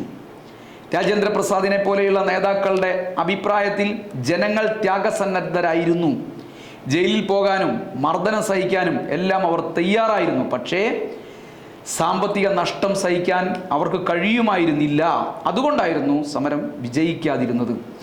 ഗവൺമെൻറ് ഇത് മനസ്സിലാക്കുകയും സ്വത്ത് കണ്ടുകെട്ടുകയും കനത്ത പിഴ ഈടാക്കുകയും ചെയ്തുകൊണ്ടാണ് സമരത്തെ പരാജയപ്പെടുത്തിയത് എന്ന് അക്കാലത്തെ ഗവൺമെൻറ്റിൻ്റെ നടപടികൾ പരിശോധിച്ചാൽ മനസ്സിലാക്കാൻ വേണ്ടി പറ്റും. ഇത് പലരെയും ഭയപ്പെടുത്തി സമരരംഗത്ത് നിന്ന് മാറ്റി നിർത്തുന്ന നിലയുണ്ടായി. പക്ഷേ ഇന്ത്യൻ ജനതയിൽ ഭൂരിപക്ഷത്തിനും ഒന്നും നഷ്ടപ്പെടാനില്ലാത്തവർ ആയിരുന്നു. അവർക്ക് പൂഴ്ത്തിവെക്കാനോ മറച്ചു വെക്കാനോ സമ്പത്തൊന്നും അവരുടെ കയ്യിൽ ഉണ്ടായിരുന്നില്ല. അവരായിരിക്കും സ്വാതന്ത്ര്യ സമരത്തിൻ്റെ മുൻപന്തിയിൽ ഉണ്ടാവുക എന്ന് ഞാൻ തിരിച്ചറിഞ്ഞു. ഈ പറയുന്ന സമ്പത്തും ഒക്കെ ഉള്ള ആളുകൾക്ക് അതെല്ലാം നഷ്ടപ്പെടാൻ ഇതിൽ പോയാൽ ഉണ്ടാവും. പക്ഷേ ഇതൊന്നും നഷ്ടപ്പെടാനില്ലാത്തൊരു വിഭാഗം സമൂഹത്തിലുണ്ട്. അവരാണ് സമരത്തിൻ്റെ മുൻപന്തിയിൽ ഉണ്ടാവുക. അവരുടെ ഏക സ്വത്തെന്ന് പറയുന്നത് അവരുടെ ശരീരം മാത്രമാണ്. അവർക്ക് നഷ്ടപ്പെടാൻ മറ്റൊന്നും ഉണ്ടായിരുന്നില്ല. അതുകൊണ്ട് തന്നെ അവർ ത്യാഗത്തിന് സന്നദ്ധരുമായിരുന്നു. നിത്യജീവിതത്തിലെ യാതനകളുടെ 1% യാതന പോലും അവർക്ക് സ്വാതന്ത്ര്യ സമരത്തിൽ വഹിക്കേണ്ടി വരുമ്പോൾ അത് വലിയ നഷ്ടമായോ വേദനയായോ അവർക്ക് തോന്നില്ല. കാരണം അവർ നിത്യജീവിതത്തിൽ വലിയ ത്യാഗമാണ് സഹിച്ചുകൊണ്ടിരിക്കുന്നത്. എന്നിട്ടും എന്തുകൊണ്ടാണ് അവർ സ്വാതന്ത്ര്യ സമരത്തിൽ പൂർണ്ണമായും പങ്കെടുക്കാത്തതെന്നുള്ളതിനെക്കുറിച്ച് ഞാൻ ആലോചിക്കുകയുണ്ടായി. AKGയുടെ ചിന്തകൾ ഈ പറയുന്ന നിലയിലേക്കായിരുന്നു ആ കാലത്തെ രാഷ്ട്രീയ സാഹചര്യത്തെ വിലയിരുത്തിയത്. അതായത് ദേശീയ പ്രസ്ഥാനം ദുർബലമായിക്കൊണ്ടിരിക്കുന്നു, എന്നാൽ അതിനകത്തേക്ക് വരേണ്ട യഥാർത്ഥ വിഭാഗം, അധ്വാനിക്കുന്നവർ, ത്യാഗം സഹിക്കാൻ തയ്യാറുള്ളവർ, അത്തരം വിഭാഗങ്ങളൊന്നും ഇതിലേക്ക് വരുന്നില്ല. അതുകൊണ്ട് എങ്ങനെയാണ് ഇതിലൊരു മാറ്റം വരുത്തേണ്ടത് എന്ന് AKG ആലോചിച്ചു. AKGയെ പോലെ തന്നെ ഇതേ രീതിയിൽ ചിന്തിക്കുന്ന ധാരാളം പേർ അക്കാലത്ത് ദേശീയ പ്രസ്ഥാനത്തിനകത്ത് ഉയർന്നു വന്നു. അവരെല്ലാവരും കൂടി ചേർന്നുകൊണ്ടാണ് 1934 കോൺഗ്രസ് സോഷ്യലിസ്റ്റ് പാർട്ടി രൂപീകരിക്കുന്നതിന് നേതൃത്വം കൊടുത്തത്. കോൺഗ്രസ് സോഷ്യലിസ്റ്റ് പാർട്ടിക്ക് നേതൃത്വം കൊടുക്കുമ്പോൾ അവരെ അലട്ടിയ ഏറ്റവും പ്രധാനപ്പെട്ട പ്രശ്നം ദേശീയ പ്രസ്ഥാനത്തിൽ തൊഴിലാളികളുടെയും കൃഷിക്കാരുടെയും എല്ലാം അഭാവമായിരുന്നു. നേരത്തെ ചിന്തിച്ചതുപോലെ എന്തുകൊണ്ടാണ് ഇങ്ങനെ വരുന്നത് എന്ന ചോദ്യത്തിന് ഉത്തരം കണ്ടെത്താൻ പുസ്തകങ്ങളൊക്കെ വായിക്കുന്നതിന് പകരം കർഷക കുടുംബങ്ങളിലേക്കും പാവപ്പെട്ടവരുടെ കുടുംബങ്ങളിലേക്കും അവരുടെ ജീവിത പരിസ്ഥിതിയെല്ലാം പഠിക്കാനൊക്കെ പറ്റാവുന്ന നിലയിലേക്ക് അവരിലേക്ക് ഇറങ്ങിച്ചെല്ലാൻ AKG തീരുമാനിക്കുകയായിരുന്നു. വർഷങ്ങളായി ഭൂപ്രഭുക്കൾ പാവപ്പെട്ട കൃഷിക്കാരുടെ ഭൂമി ഒരു തരത്തിലല്ലെങ്കിൽ മറ്റൊരു തരത്തിൽ തട്ടിപ്പറിച്ച് വെച്ചിരുന്നുവെന്ന് അന്വേഷണങ്ങളിലൂടെ അദ്ദേഹം മനസ്സിലാക്കി. കൃഷിഭൂമി കൃഷിക്കാരൻ എന്നത് നടപ്പിലാക്കാൻ പറ്റാത്ത മുദ്രാവാക്യമല്ലെന്നും സാമൂഹ്യ നീതിയുടെ അടിസ്ഥാനമാണെന്നും ഈ അനുഭവങ്ങളുടെ അടിസ്ഥാനത്തിൽ AKG മനസ്സിലാക്കുകയാണ്. നഷ്ടപ്പെടാൻ ഒന്നുമില്ലാത്ത തൊഴിലാളിക്കും കൃഷിക്കാർക്കും മാത്രമാണ് സ്വാതന്ത്ര്യ സമരത്തിൻ്റെ നേതൃത്വത്തിനും കഷ്ടപ്പാടുകൾ സഹിക്കാനുള്ള ശക്തിയും സാഹചര്യങ്ങളുമെല്ലാം ഉള്ളത് എന്ന് ഈ കർഷക കുടുംബങ്ങൾക്കിടയിലുള്ള തൻ്റെ പഠനം, തൻ്റെ അനുഭവം തനിക്ക് സാക്ഷ്യമായി തന്നെ ബോധ്യപ്പെടുത്തിയെന്ന് AKG രേഖപ്പെടുത്തുന്നുണ്ട്. അപ്പോൾ തന്നെ മുതലാളി വർഗത്തിൻ്റെ കടുത്ത മർദ്ദനങ്ങൾ അവർ അക്കാലത്ത് തന്നെ സഹിച്ചുകൊണ്ടിരിക്കുന്നുണ്ട്. അതായത് സ്വാതന്ത്ര്യ സമരത്തിൽ പങ്കെടുക്കാതെ തന്നെ അവരുടെ നിത്യജീവിതത്തിൽ തന്നെ ധാരാളം പീഡനങ്ങൾ ഈ പറയുന്ന മുതലാളി വർഗത്തിൻ്റെ ജന്മിത്വത്തിൻ്റെ എല്ലാം അവർ സഹിച്ചുകൊണ്ടിരിക്കുന്നുണ്ട്. സമരത്തിൻ്റെ മുന്നണിയിൽ ജനങ്ങളെ, ഈ പറയുന്ന പാവപ്പെട്ട ജനവിഭാഗങ്ങളെ അണിനിരത്താതെ സ്വാതന്ത്ര്യം നേടാൻ കഴിയില്ല എന്ന് നല്ല ഉറപ്പിലേക്ക് AKG ഇതോടുകൂടി എത്തിച്ചേരുകയാണ്. ഇത്തരമൊരു തിരിച്ചറിവിൽ നിന്നാണ് അദ്ദേഹം തൊഴിലാളികൾക്കും കൃഷിക്കാർക്കും ഇടയിലുള്ള തൻ്റെ പ്രവർത്തനം ഏറ്റവും സജീവമാക്കാൻ വേണ്ടി തീരുമാനിക്കുന്നത്. വ്യവസായ തൊഴിലാളികളുടെ കാര്യത്തിൽ അദ്ദേഹം പ്രത്യേകം ശ്രദ്ധ പതിപ്പിച്ചു. യൂണിയനുകൾ രൂപീകരിക്കുന്നതിന് വേണ്ടിയുള്ള ശ്രമങ്ങൾ നടത്തി.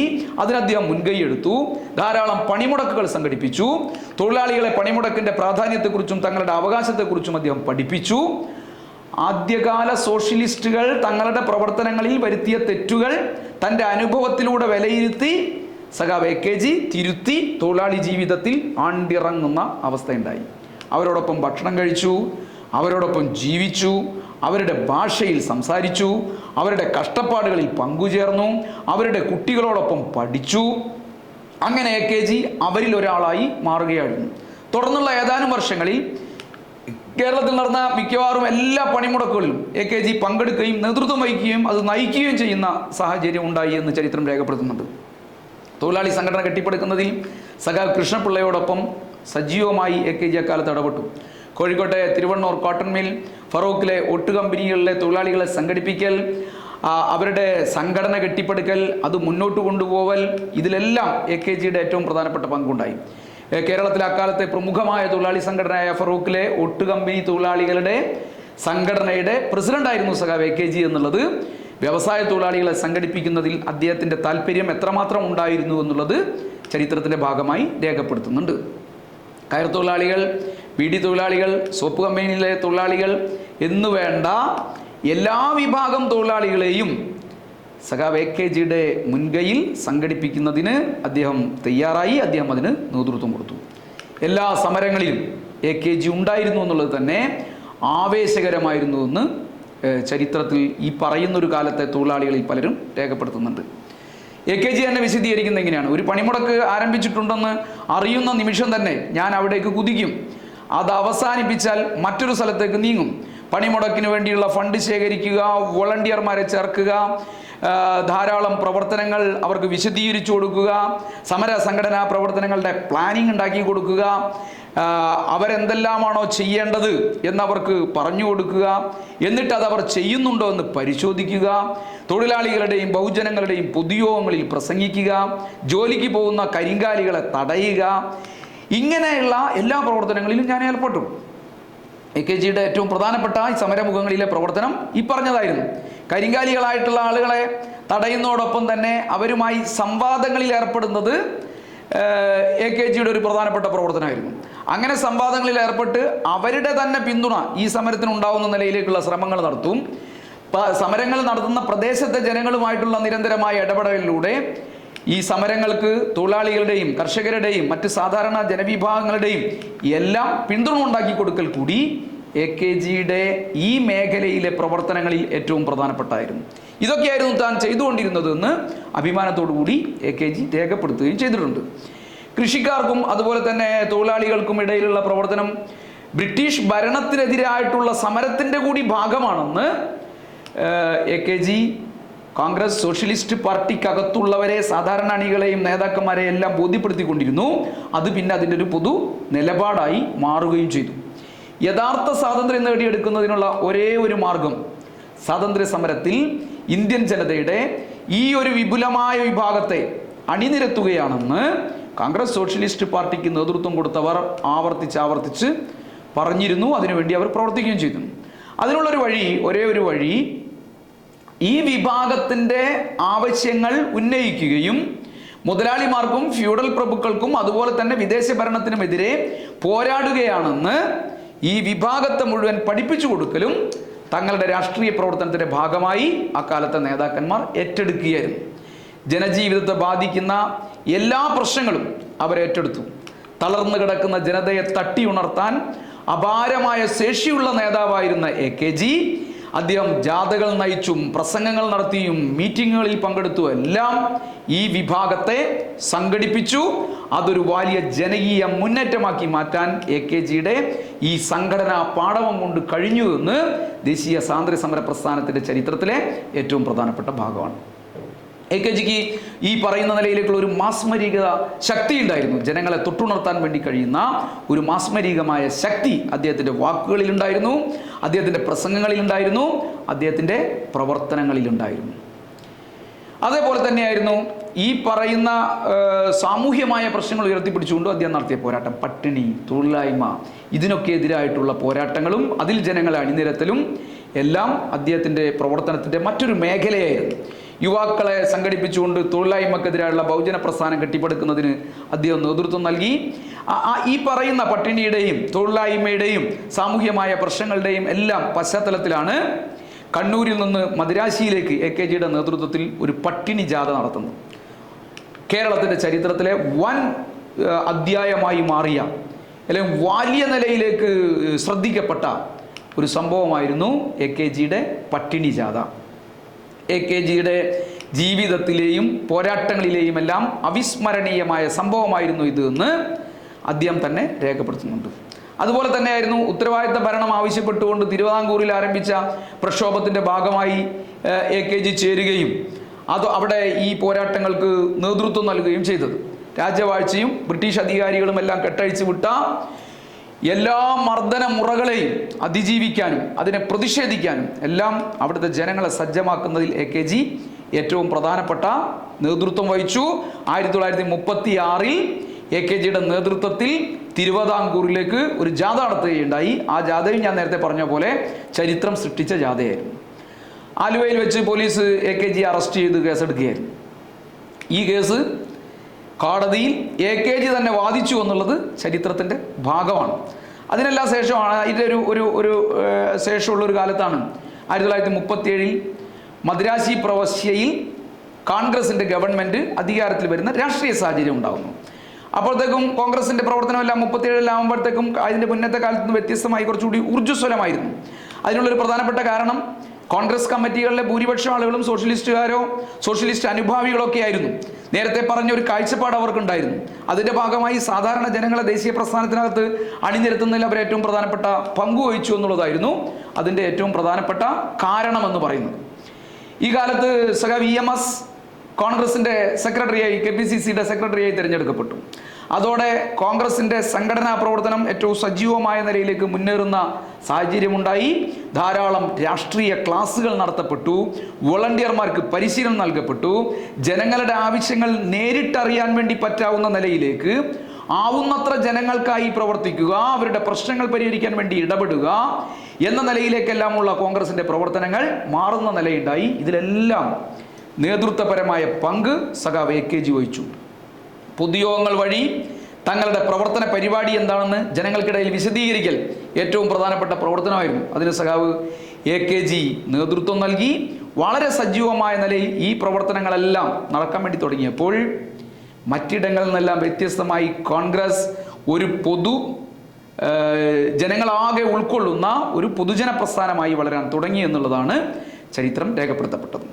കോൺഗ്രസിനെ ശക്തിപ്പെടുത്താനും അതിനെ ഈ പറയുന്ന നിലയിലേക്ക് ഒരു പൊതുപ്രസ്ഥാനമായി ഉയർത്താനും കോൺഗ്രസ് സോഷ്യലിസ്റ്റ് പാർട്ടിക്ക് അക്കാലത്ത് കഴിഞ്ഞു എന്നുള്ളതായിരുന്നു ഇതിൻ്റെ എല്ലാം അനുഭവങ്ങൾ സാക്ഷ്യപ്പെടുത്തുന്നത്. അക്കാലത്തെ സോഷ്യലിസ്റ്റുകൾക്ക് അഭിമാനിക്കാവുന്ന ഒരു സാഹചര്യമായിരുന്നു ഈ പ്രവർത്തനങ്ങളുടെ എല്ലാം ഭാഗമായി രൂപപ്പെട്ടു വന്നത്. AICC അംഗം എന്നുള്ള നിലയിൽ ഇന്ത്യൻ നാഷണൽ കോൺഗ്രസിൻ്റെ ഹരിപുര, ത്രിപുരി സമ്മേളനങ്ങളിലെല്ലാം സഖാവ് AKG പങ്കെടുത്തിരുന്നു. തങ്ങളുടെ ഇവിടുത്തെ അനുഭവങ്ങൾ ഏറ്റവും നന്നായി അവിടെ പ്രതിഫലിപ്പിക്കുന്നതിനും AKGയുടെ അവിടുത്തെ ഇടപെടലുകളെല്ലാം ദേശീയ തലത്തിൽ തന്നെ അദ്ദേഹം ശ്രദ്ധിക്കപ്പെടുന്ന നിലയിലേക്ക് മാറ്റുകയും ചെയ്തിരുന്നു. ത്രിപുരി സമ്മേളനത്തിന് ശേഷം 3 മാസം AKG ബോംബെയിൽ താമസിക്കേണ്ടി വന്നു. അക്കാലത്ത് ഇന്ത്യൻ കമ്മ്യൂണിസ്റ്റ് പാർട്ടിയുടെ ആസ്ഥാനം ബോംബെ ആയിരുന്നു. അവിടെ വെച്ചാണ് കമ്മ്യൂണിസ്റ്റ് പാർട്ടി നേതാക്കളോടൊത്ത് ധാരാളം സമയം ചെലവഴിക്കാൻ സഖാവ് AKGക്ക് കഴിഞ്ഞത്.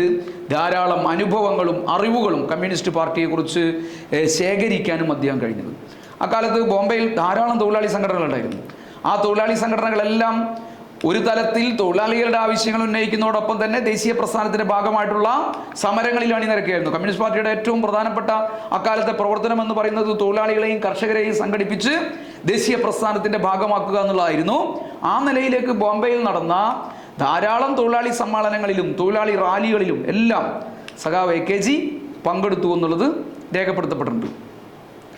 ഈ കാലത്തെ ബോംബെ വാസത്തിൻ്റെ കാലത്തെ അനുഭവങ്ങൾ കോൺഗ്രസ് സോഷ്യലിസ്റ്റ് പാർട്ടി നേതാക്കളുടെ നയങ്ങളോടും പരിപാടിയോടുമെല്ലാം ഒരു ചെറിയ വെറുപ്പ് ഉളവാക്കുന്ന നിലയിലേക്ക് AKGയുടെ ചിന്തകളെ മാറ്റി.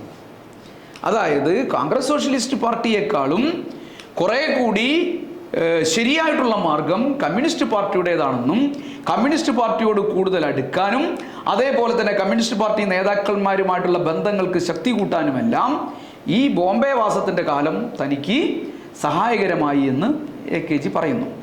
ത്രിപുരി സമ്മേളനത്തിന് ശേഷം ഈ കോൺഗ്രസിൻ്റെ അക്കാലത്തെ കോൺഗ്രസ് സോഷ്യലിസ്റ്റ് പാർട്ടിയുടെ മുഖപത്രമായ പ്രഭാതത്തിന് ഫണ്ട് പിരിക്കാൻ വേണ്ടി ബോംബെയിൽ അദ്ദേഹം വലിയ നിലയിലേക്കുള്ള പ്രവർത്തനം നടത്തി.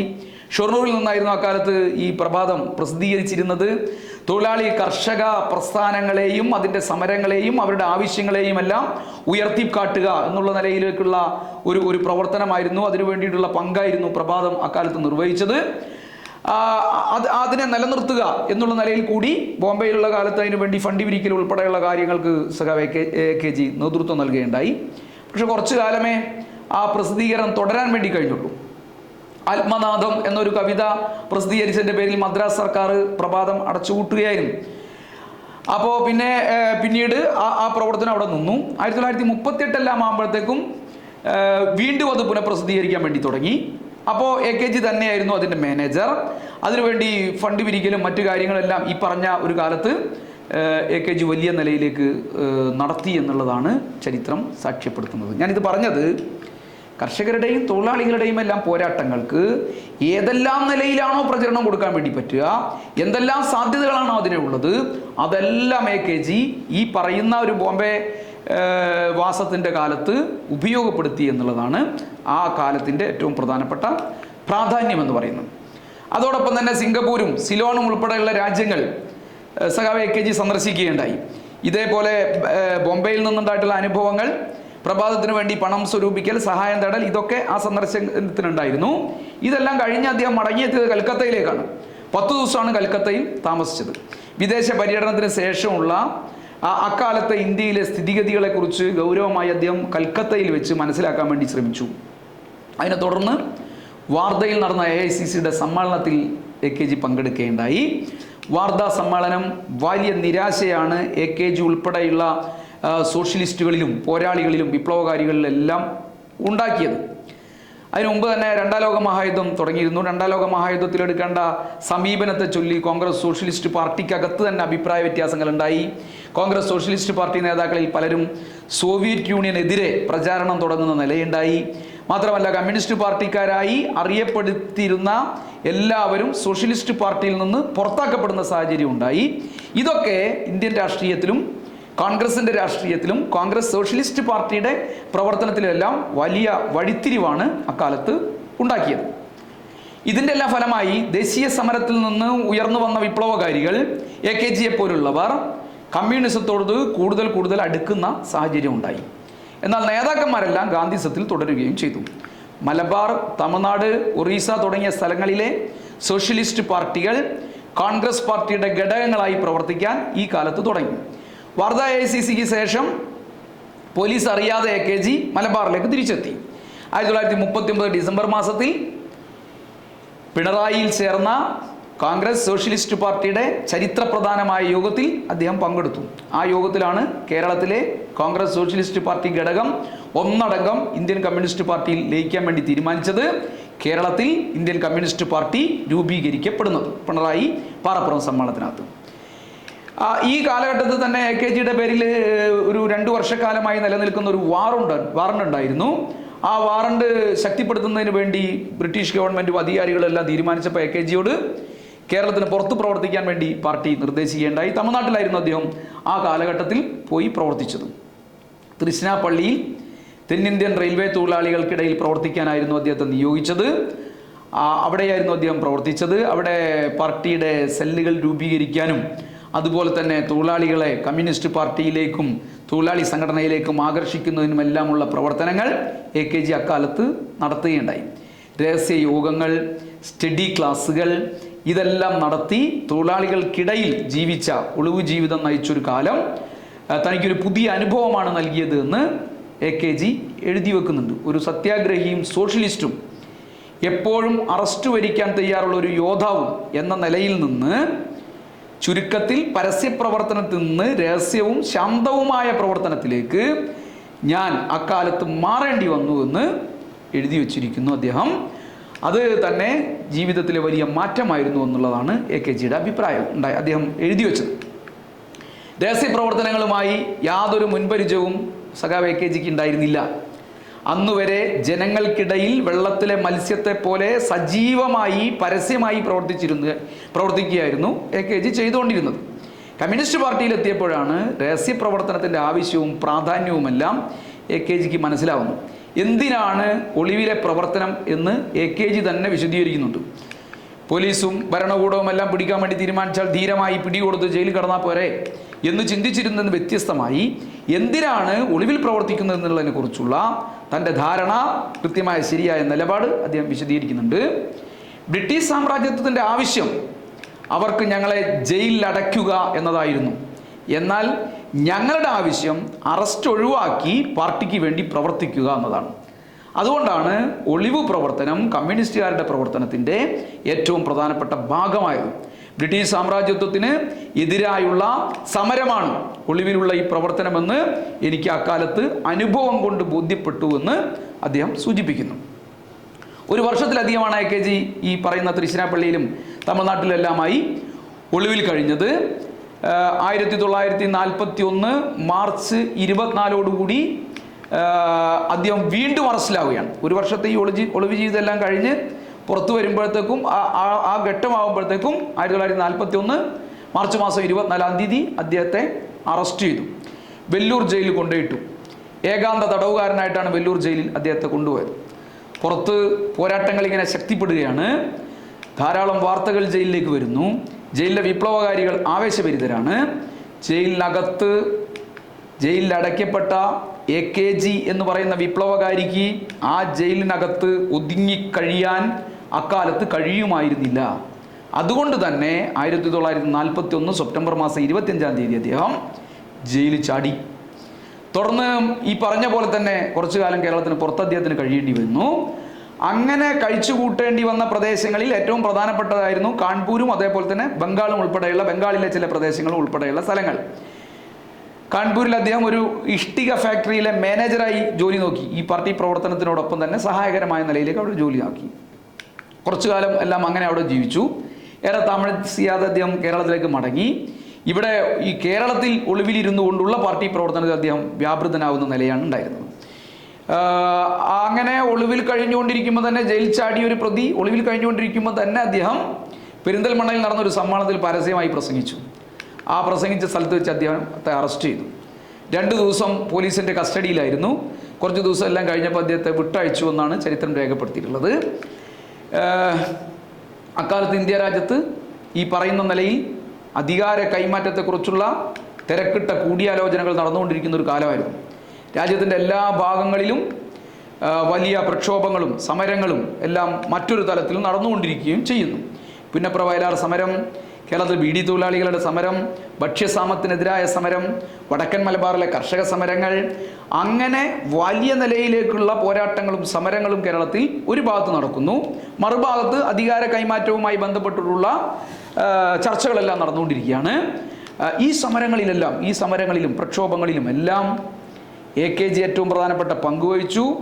മലബാറിലെ ജനകീയ പ്രക്ഷോഭത്തെ അടിച്ചമർത്താൻ പ്രകാശം മന്ത്രിസഭ കമ്മ്യൂണിസ്റ്റ് പാർട്ടി നേതാക്കന്മാരെ അറസ്റ്റ് ചെയ്യാനും അതേപോലെ തന്നെ അവരെല്ലാം തകർക്കാനും പറ്റാവുന്ന നിലയിലേക്കുള്ള നിലപാടുകൾ സ്വീകരിച്ചു. അതിൻ്റെ ഭാഗമായി സഖാവ് AKGയെയും അറസ്റ്റ് ചെയ്തു. 1947 സ്വാതന്ത്ര്യ ദിനത്തോടനുബന്ധിച്ച് മദ്രാശി ഗവൺമെൻറ് മറ്റു തടവുകാരെല്ലാം മോചിപ്പിച്ചു. പക്ഷേ AKGയെ മാത്രം വിട്ടയച്ചില്ല. ജയിലിൽ കിടക്കുമ്പോൾ AKG ആലോചിച്ചു, എന്ത് ലക്ഷ്യത്തിന് വേണ്ടിയാണോ തൻ്റെ യൗവനം മുഴുവൻ ഞാൻ ഹോമിച്ചത്, ആ ലക്ഷ്യം നേടിയെടുത്ത ദിവസം ആഘോഷിക്കാനാവാതെ എനിക്ക് ജയിലിൽ തന്നെ കിടക്കേണ്ടി വരികയാണ്. ആ EMSന്റെ AKGയുടെ ജയിലിലെ ഈ അനുഭവം, ജയിലിൽ പതാക ഉയർത്തിക്കൊണ്ട് പ്രതിഷേധിക്കുന്ന ഉൾപ്പെടെയുള്ള അദ്ദേഹത്തിൻ്റെ അനുഭവം ഏറ്റവും പ്രധാനപ്പെട്ടതായിരുന്നു. ആ കാലത്തെ ഈ പറയുന്ന സാഹചര്യം വളരെ വൈകാരികമായ നിലയിലേക്ക് AKGയുടെ ജീവിതത്തിൽ വലിയ മാറ്റം വരുത്തിയ ഒരു സംഭവം കൂടിയായിരുന്നു. 1947 ഒക്ടോബർ 24 അദ്ദേഹത്തെ മോചിപ്പിക്കുന്നതിന് വേണ്ടി പിന്നീട് ഗവൺമെൻറ് നിർബന്ധിതമാവുകയായിരുന്നു. സ്വാതന്ത്ര്യാനന്തരവും നവോത്ഥാന പ്രസ്ഥാനങ്ങളും സാമൂഹ്യ പ്രസ്ഥാനങ്ങളും എല്ലാം മുന്നോട്ട് കൊണ്ടുപോകേണ്ട ഒരു സാഹചര്യം കേരളത്തിലുണ്ട് എന്ന് അദ്ദേഹം മനസ്സിലാക്കുകയാണ്. അതിൻ്റെ ഭാഗമായി കേരളത്തിൽ ജാതി വിരുദ്ധ സമരങ്ങളെ ശക്തിപ്പെടുത്തണം എന്ന് കമ്മ്യൂണിസ്റ്റ് പാർട്ടി തന്നെ തീരുമാനിക്കുകയാണ്. ജാതി വിരുദ്ധവും അതേപോലെ തന്നെ സാമൂഹ്യ അനാചാരങ്ങൾക്കെതിരായും നവോത്ഥാന പ്രസ്ഥാനങ്ങളെ ശക്തിപ്പെടുത്തിയുമെല്ലാമുള്ള സമരങ്ങളും പോരാട്ടങ്ങളും നടത്തണമെന്ന് കമ്മ്യൂണിസ്റ്റ് പാർട്ടി തന്നെ തീരുമാനിച്ചു. കമ്മ്യൂണിസ്റ്റ് പാർട്ടിക്ക് മാത്രമേ അതിനക്കാലത്ത് ഒരു ഉജ്ജ്വലമായ നേതൃത്വം കൊടുക്കാൻ വേണ്ടി കഴിയുമായിരുന്നുള്ളൂ. അതിൻ്റെ ഒരു ഏറ്റവും പ്രധാനപ്പെട്ട അധ്യായമായിരുന്നു പാലിയം സമരം എന്ന് പറയുന്നത്. സ്വാതന്ത്ര്യാനന്തര ഇന്ത്യയിൽ സ്വാതന്ത്ര്യം ലഭിച്ചതിന് ശേഷവും ഇപ്പറഞ്ഞ ജാതീയമായ ഉച്ചനീചത്വങ്ങൾക്കെതിരായിട്ടുള്ള പോരാട്ടങ്ങൾ കമ്മ്യൂണിസ്റ്റ് പാർട്ടി തുടർന്നു എന്നുള്ളതിൻ്റെ ഏറ്റവും പ്രധാനപ്പെട്ട ഉദാഹരണമാണ് പാലിയം സമരം എന്ന് പറയുന്നത്. ആ സമരത്തിൽ AKG നടത്തിയ ഇടപെടലായിരുന്നു ആ സമരത്തിൻ്റെ ഗതി തന്നെ മാറ്റിയത്, ഗുണപരമായ നിലയിലേക്ക് ആ സമരത്തെ മാറ്റിക്കൊണ്ടുപോയത്. ഞാൻ നേരത്തെ പറഞ്ഞതുപോലെ സ്വാതന്ത്ര്യലബ്ധിക്ക് ശേഷവും വഴി നടക്കാനുള്ള അവകാശത്തിനായി സമരം നടത്തേണ്ടി വന്ന നാടാണ് കേരളം എന്ന് സാക്ഷ്യപ്പെടുത്തിയ സമരമായിരുന്നു പാലിയം സമരം. കൊച്ചി രാജാക്കന്മാരുടെ പാരമ്പര്യ മന്ത്രിമാരായിരുന്നു ഈ പാലിയത്തച്ഛന്മാർ എന്ന് പറയുന്നത്. അവരുടെ ക്ഷേത്രങ്ങൾക്ക് മുന്നിലൂടെ അവർണർക്ക് വഴി നടക്കാൻ അനുവാദം ഉണ്ടായിരുന്നില്ല, അവകാശം ഉണ്ടായിരുന്നില്ല. 1947 ഡിസംബർ 4 കമ്മ്യൂണിസ്റ്റ് പാർട്ടിയും കോൺഗ്രസും പ്രജാമണ്ഡലവും സോഷ്യലിസ്റ്റ് പാർട്ടിയും SNDPയും എല്ലാം കൂടി ചേർന്ന് അവർണർക്ക് വഴി നടക്കാനുള്ള അവകാശത്തിനായി സമരം തുടങ്ങാൻ തീരുമാനിച്ചു. എന്നാൽ സമരത്തിനെതിരായി വലിയ ആക്രമണങ്ങൾ ഭരണകൂടത്തിൻ്റെയും ഈ പറയുന്ന ജാതി മേധാവിത്വത്തിൻ്റെയും എല്ലാം ഭാഗമായി ഉണ്ടായപ്പോൾ മറ്റുള്ളവരെല്ലാം പിന്തിരിഞ്ഞുപോയി. കമ്മ്യൂണിസ്റ്റ് പാർട്ടി മാത്രമായി സമരമുഖത്ത്. സമരം പരാജയപ്പെടുന്നുള്ളൊരു ഘട്ടം വന്നു. 1948 മാർച്ച് മാസത്തോടുകൂടി ഇത്തരമൊരു ഘട്ടം രൂപപ്പെട്ടു എന്നപ്പോൾ AKG അതിൻ്റെ നേതൃത്വം ഏറ്റെടുക്കുന്നതിനായി പാലിയത്തെത്തുക. അടിപതറാതെ, ഈ ആക്രമണങ്ങളുടെ മുന്നിലൊന്നും അടിപതറാതെ മുന്നോട്ട് പോകാൻ അദ്ദേഹം കമ്മ്യൂണിസ്റ്റ് പാർട്ടി പ്രവർത്തകരെ സജ്ജരാക്കി. AKGയുടെ സാന്നിധ്യം സമരസഖാക്കൾക്ക് വലിയ ആവേശമായി. 1948 മാർച്ച് 12 ക്ഷേത്രത്തിൽ അവർണരോടൊപ്പം താൻ പ്രവേശിക്കുമെന്ന് AKG പ്രഖ്യാപിച്ചു. മാർച്ച് 6 ഈ പ്രഖ്യാപനം കഴിഞ്ഞ് ദിവസങ്ങൾ കഴിയുമ്പോൾ തന്നെ മാർച്ച് 12 മുന്നേ AKGയെ കോഴിക്കോട്ട് വെച്ച് അറസ്റ്റ് ചെയ്തു. ഈ ക്ഷേത്രത്തിൽ നടത്തുന്ന ഈ സമരം ആയി ബന്ധപ്പെട്ടുകൊണ്ട് AKG അവിടെ എത്താൻ വേണ്ടി പാടില്ല, പങ്കെടുക്കാൻ വേണ്ടി പാടില്ല എന്ന് ഗവൺമെൻറ് നിശ്ചയിക്കുന്നു. AKGക്ക് നിരോധനം ഏർപ്പെടുത്തുന്നു, അദ്ദേഹത്തെ അറസ്റ്റ് ചെയ്യുന്നു. ഈ നിലയിൽ AKGക്ക് നേരെ ഭരണകൂടം നിരോധനം ഏർപ്പെടുത്തിയിട്ടും AKGയുടെ നേരത്തെ ഉണ്ടായിരുന്ന സമര സാന്നിധ്യം ജനങ്ങൾക്ക് ആവേശം തന്നെ ഉണ്ടാക്കി. പിന്നീട് അദ്ദേഹം ഈ അറസ്റ്റ് എല്ലാം കഴിഞ്ഞ് പുറത്തിറങ്ങിയതിന് ശേഷം നിരോധനമുള്ള പ്രദേശത്തേക്ക് പോവാതെ സമരകേന്ദ്രത്തിൻ്റെ തൊട്ടടുത്തുള്ള അണ്ടിപ്പള്ളിക്കടവ് എന്ന് പറയുന്ന സ്ഥലത്ത് ക്യാമ്പ് ചെയ്ത് സമരത്തിന് നേതൃത്വം നൽകുകയാണ്. ഉജ്ജ്വലമായ അധ്യായം തീർത്ത സമരമായിരുന്നു ഈ പറയുന്ന പാലിയ സമരത്തിൻ്റെ. ഈ AKG ജനങ്ങളെ ഒന്നിച്ചണിനിരത്തി പാലിയം ക്ഷേത്രത്തിലേക്ക് പ്രവേശിക്കുമെന്ന് പ്രഖ്യാപിച്ച ദിവസം തൃപ്പൂണിത്തുറ, എളങ്കുന്നപ്പുഴ, എടക്കൊച്ചി, എറണാകുളം അങ്ങനെ വിവിധങ്ങളായ സ്ഥലങ്ങളിൽ നിന്ന് ഈ അമ്പലത്തിൻ്റെ വഴിയിലേക്ക് ധാരാളം ജാഥകൾ പുറപ്പെട്ടു. എല്ലായിടങ്ങളിലും ജാഥകൾക്ക് നേരെ ഭീകരമായ ആക്രമണം ഉണ്ടായി. ആനകളെ അഴിച്ചുവിട്ടുകൊണ്ട് ഭീകരാന്തരീക്ഷം സൃഷ്ടിച്ചു. എന്നാൽ ജനങ്ങൾ അതിൽ നിന്നൊന്നും പിൻവാങ്ങിയില്ല. ക്രൂരമായ മർദ്ദനം ഈ സമരങ്ങൾക്ക്, ഈ പ്രകടനങ്ങൾക്ക് നേരെ ഉണ്ടായി. അതിലൊരു പ്രകടനത്തിന് നേരെ ഈ അമ്പലത്തിൻ്റെ നടയിൽ വെച്ച് നടന്ന ഭീകരമായ ആക്രമണത്തിലാണ് കമ്മ്യൂണിസ്റ്റ് പാർട്ടിയുടെ പ്രവർത്തകനും തുറമുഖ തൊഴിലാളികളുടെ നേതാവുമായിരുന്ന സഖാവ് AG വേലായുധൻ രക്തസാക്ഷിയാവുന്നത്. കമ്മ്യൂണിസ്റ്റുകാരുടെ സഖാവ് AG വേലായുധൻ്റെ ജീവൻ്റെ മുകളിലാണ് കേരളത്തിൽ എല്ലാ അമ്പലങ്ങളിലും പാവപ്പെട്ട മനുഷ്യന്മാർക്ക് കയറി ചെല്ലാൻ വേണ്ടി പറ്റാവുന്ന അന്തരീക്ഷം ഉണ്ടായത് എന്ന് ചരിത്രം സാക്ഷ്യപ്പെടുത്തിയ സംഭവമാണ് പാലിയം സമരം എന്ന് പറയുന്നത്. 1948 അവസാനം കൊച്ചിയിൽ അവർണർക്ക് ക്ഷേത്രപ്രവേശനം അനുവദിച്ചു കിട്ടിയ സ്വതന്ത്ര ഭാരതത്തിൽ അവർണ്ണന്റെ മാനത്തിന് വേണ്ടി ചോരയും ജീവനും നൽകിയ പോരാട്ടമായിരുന്നു ഈ പറയുന്ന പോരാട്ടം. അതിന് നേതൃത്വം കൊടുത്തത് AKG ആയിരുന്നു എന്നുള്ളത് അഭിമാനകരമായ കാര്യമാണ്. അതേ വർഷം തന്നെ ഡിസംബർ ആകുമ്പോഴത്തേക്കും വീണ്ടും AKG അറസ്റ്റിലാവുകയാണ്.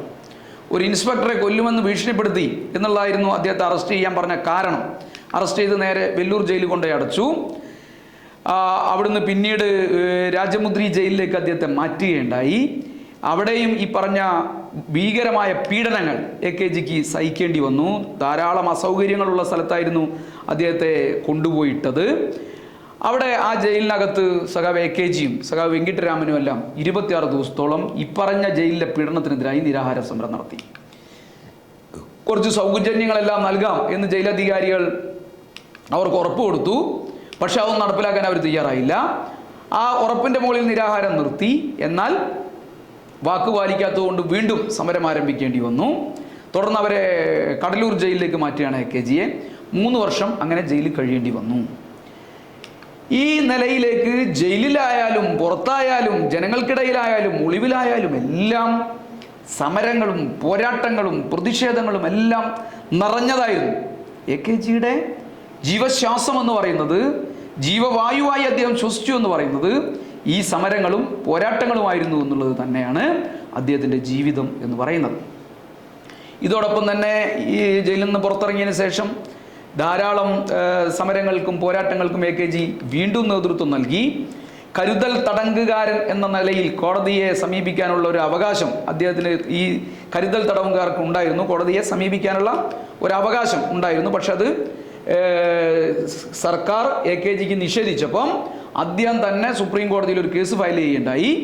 എന്നിട്ട് അദ്ദേഹം തന്നെ വാദിച്ചു. തനിക്ക് അനുകൂലമായ വിധി സമ്പാദിച്ച അനുഭവവും എല്ലാം ഉണ്ടായി. മദ്രാശി ഹൈക്കോടതിയിൽ അദ്ദേഹം ഇതേപോലെ തടവിലുള്ള അനുഭവങ്ങളെക്കുറിച്ചും തന്നെ അന്യായമായി തടങ്കിൽ വെച്ചതിനെ കുറിച്ചൊക്കെ എതിരായിട്ടുള്ള റിട്ടുകൾ ഫയൽ ചെയ്യുകയുണ്ടായി.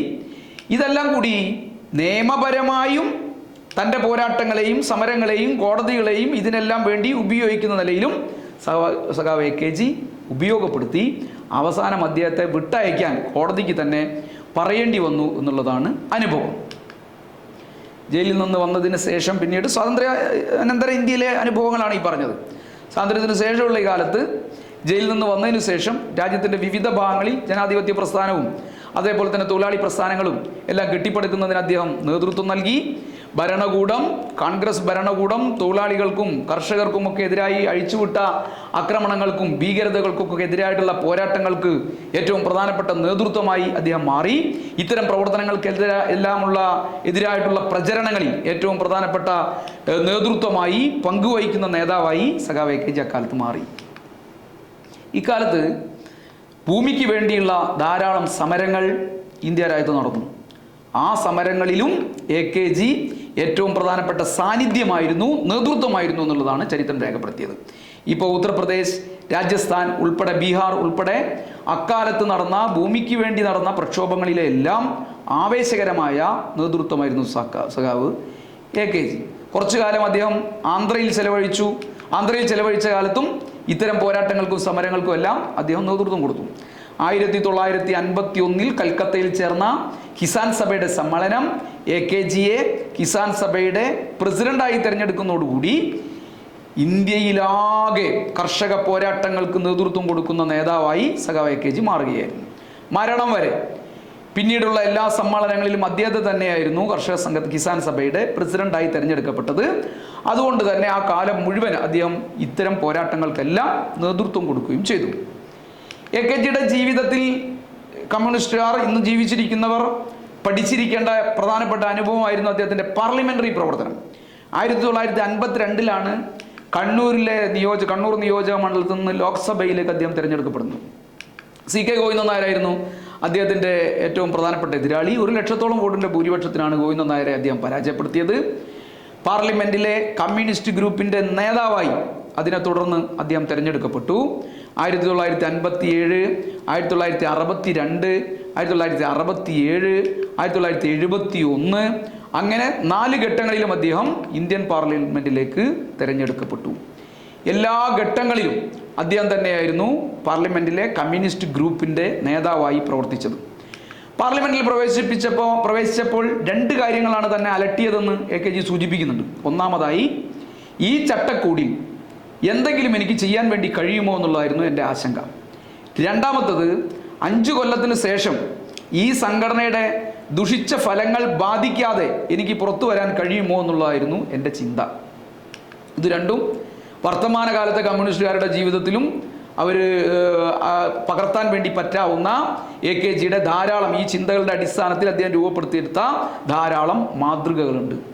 5 കൊല്ലമല്ല, മരിക്കുന്നത് വരെ പാർലമെന്റ് അംഗമായിട്ടും ഒരു കമ്മ്യൂണിസ്റ്റുകാരൻ എങ്ങനെയാണ് പാർലമെന്ററി പ്രവർത്തനം നടത്തേണ്ടത് എന്നുള്ളതിൻ്റെ ഉജ്ജ്വലമായ മാതൃകയാണ് AKG എന്ന് ചരിത്രം സാക്ഷ്യപ്പെടുത്തുന്നുണ്ട്. ഇന്ത്യൻ പാർലമെന്റിലെ ജനങ്ങളുടെ ശബ്ദമായിരുന്നു AKG. പാർലമെന്ററി ജനാധിപത്യത്തിൻ്റെ വേദികളെ എങ്ങനെയാണ് ജനങ്ങൾക്ക് അനുകൂലമായി ഉപയോഗിക്കുക എന്ന് തൻ്റെ പ്രവൃത്തിയിലൂടെ തെളിയിക്കുകയായിരുന്നു AKG ചെയ്തിരുന്നത്. EMS AKGയിലെ വിപ്ലവകാരിയായ പാർലമെന്റേറിയനെ കുറിച്ച് വിശദീകരിക്കുന്നുണ്ട്. അതിങ്ങനെയായിരുന്നു: വർഗബോധമുള്ള ഒരു വിപ്ലവകാരിക്ക് കോടതി, പാർലമെന്റ് മുതലായ വേദികൾ പോലും വിപ്ലവകരമായി ഉപയോഗിക്കാൻ കഴിയുമെന്നതിൻ്റെ തെളിവാണ് AKG എന്ന മഹാനായ വിപ്ലവകാരിയും അദ്ദേഹത്തിൻ്റെ ജീവിതവുമെന്ന് EMS രേഖപ്പെടുത്തുകയാണ്.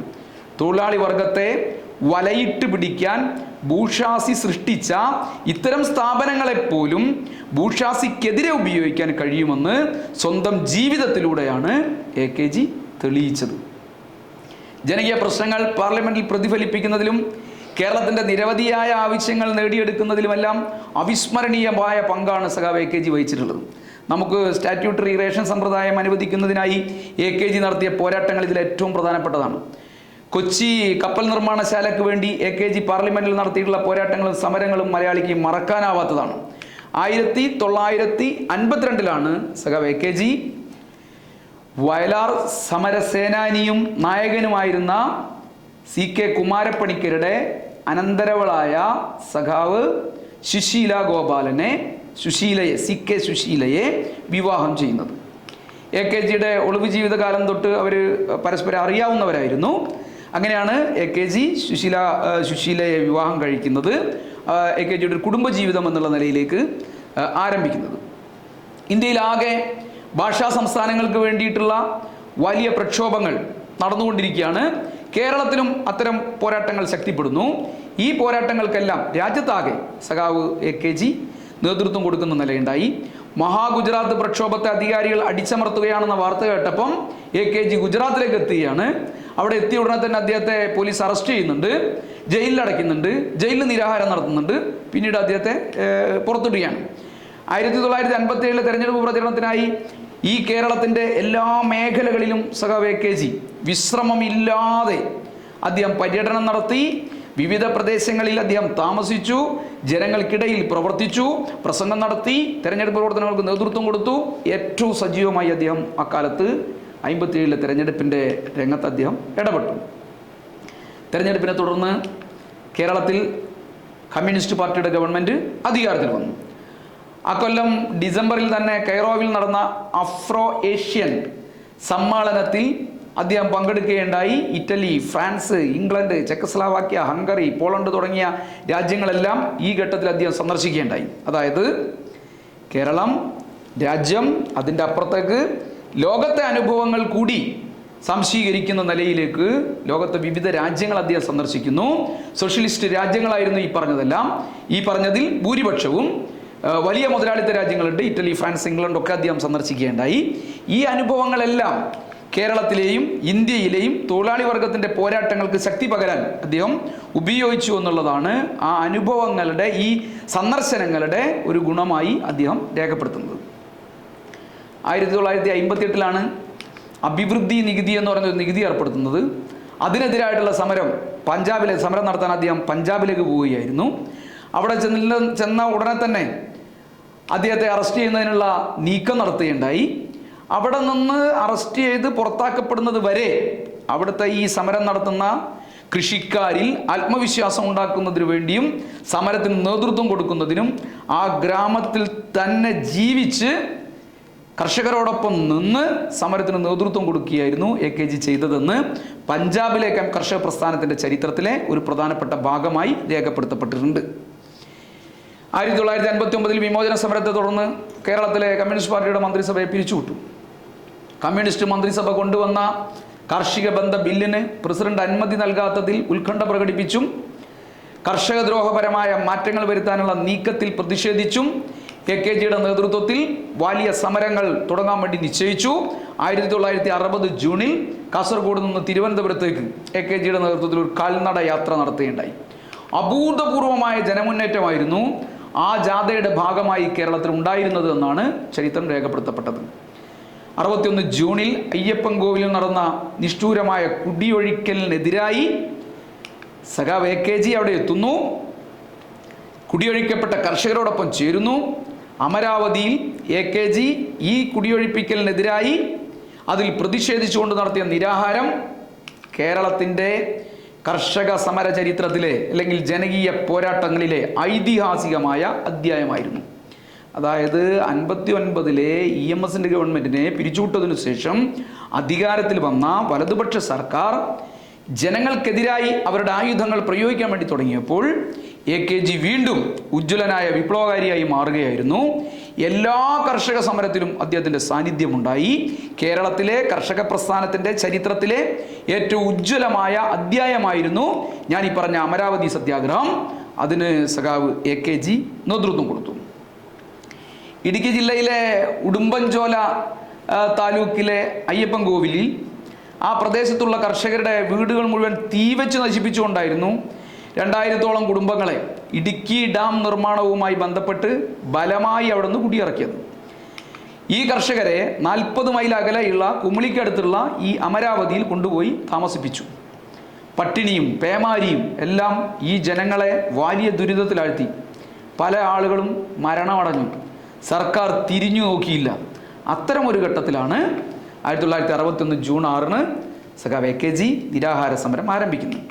ജൂൺ 17-ന് സർക്കാർ സമരക്കാർക്ക് മുന്നിൽ മുട്ടുമടക്കിയതോടെയാണ് AKG സത്യാഗ്രഹം അവസാനിപ്പിക്കുന്നത്. ഇതേപോലെ തന്നെയാണ് 1963 ഡിസംബറിൽ ചുരുളി കീരിത്തോട് എന്ന് പറയുന്ന സ്ഥലത്ത് കുടിയൊഴിപ്പിക്കലിനെതിരായിട്ടുള്ള വലിയ പ്രതിഷേധവും സമരവുമെല്ലാം നടന്നു. അതും ഈ പറയുന്ന പോലെ ഒരു നിരാഹാര സമരത്തിലേക്ക് സഖാവ് AKGയെ എത്തിക്കുകയായിരുന്നു. കിടപ്പാടമില്ലാത്തവർക്ക് ഭൂമി നൽകുക എന്ന കമ്മ്യൂണിസ്റ്റ് പാർട്ടിയുടെ കാഴ്ചപ്പാട് പ്രാവർത്തികമാക്കുന്നതിന് മുന്നിൽ നിന്ന് പ്രവർത്തിക്കുക എന്ന ഈ AKGയുടെ നിശ്ചയദാർഢ്യമായിരുന്നു ഇത്തരം പോരാട്ടങ്ങളിലെല്ലാം ഏറ്റവും ത്യാഗപൂർണമായും അതിന് നേതൃത്വം കൊടുക്കാനും അതിൻ്റെ സാന്നിധ്യമാവാനും AKGയെ സജ്ജനാക്കിയത് എന്ന് അദ്ദേഹം തന്നെ ചൂണ്ടിക്കാട്ടുന്നുണ്ട്. ഭരണത്തിലിരിക്കുമ്പോഴും അല്ലെങ്കിൽ ഇല്ലാതിരിക്കുമ്പോഴുമെല്ലാം ഒരു തലത്തിൽ ഭരണത്തിലുണ്ടാകുമ്പം നിയമനിർമ്മാണത്തിലൂടെ ജനങ്ങളെ സഹായിക്കുക, ഭരണത്തിലില്ലാത്തപ്പോൾ സമരങ്ങളിലൂടെ ജനങ്ങളെ സഹായിക്കുക എന്നുള്ള നിലപാട് കമ്മ്യൂണിസ്റ്റ് പാർട്ടിയുടെ പ്രഖ്യാപിത നിലപാടായിരുന്നു ആ കാലത്ത്. പാവപ്പെട്ടവർക്ക് ഭൂമി നൽകണമെന്ന കമ്മ്യൂണിസ്റ്റ് പാർട്ടിയുടെ ഇത്തരമൊരു അക്കാലത്ത് ഏറ്റവും പ്രധാനപ്പെട്ട ഒരു ദൃഢനിശ്ചയം അത് ഭരണത്തിലിരിക്കുമ്പോഴും പുറത്താവുമ്പോഴും കമ്മ്യൂണിസ്റ്റ് പാർട്ടി ആ നിലയിൽ തന്നെ ഉപയോഗിച്ചു. ആ സമരങ്ങൾക്കെല്ലാം സഖാവ് AKG ഏറ്റവും വലിയ സാന്നിധ്യമായി മാറി. 1957 EMS ഗവൺമെൻറ് കൊണ്ടുവന്ന കുടിയിറക്കലിനെതിരെയുള്ള ഓർഡിനൻസ് കുടികിടപ്പുകാരന് ഭൂമിയിലുള്ള കൈവശാവകാശം ഉറപ്പു നൽകുന്നതായിരുന്നു. അന്ന് 26.5 ലക്ഷം പേർക്കാണ് കൈവശ ഭൂമിയിൽ സ്ഥിരാവകാശം EMS ഗവൺമെൻറ് നൽകിയത്. സർക്കാരിനെ വലതു പിന്തിരിപ്പന്മാർ അട്ടിമറിക്കുന്നതിന് വിമോചന സമരം നടത്തുന്നതിനുള്ള ഏറ്റവും പ്രധാനപ്പെട്ട കാരണം ഈ പറഞ്ഞത് തന്നെയായിരുന്നു.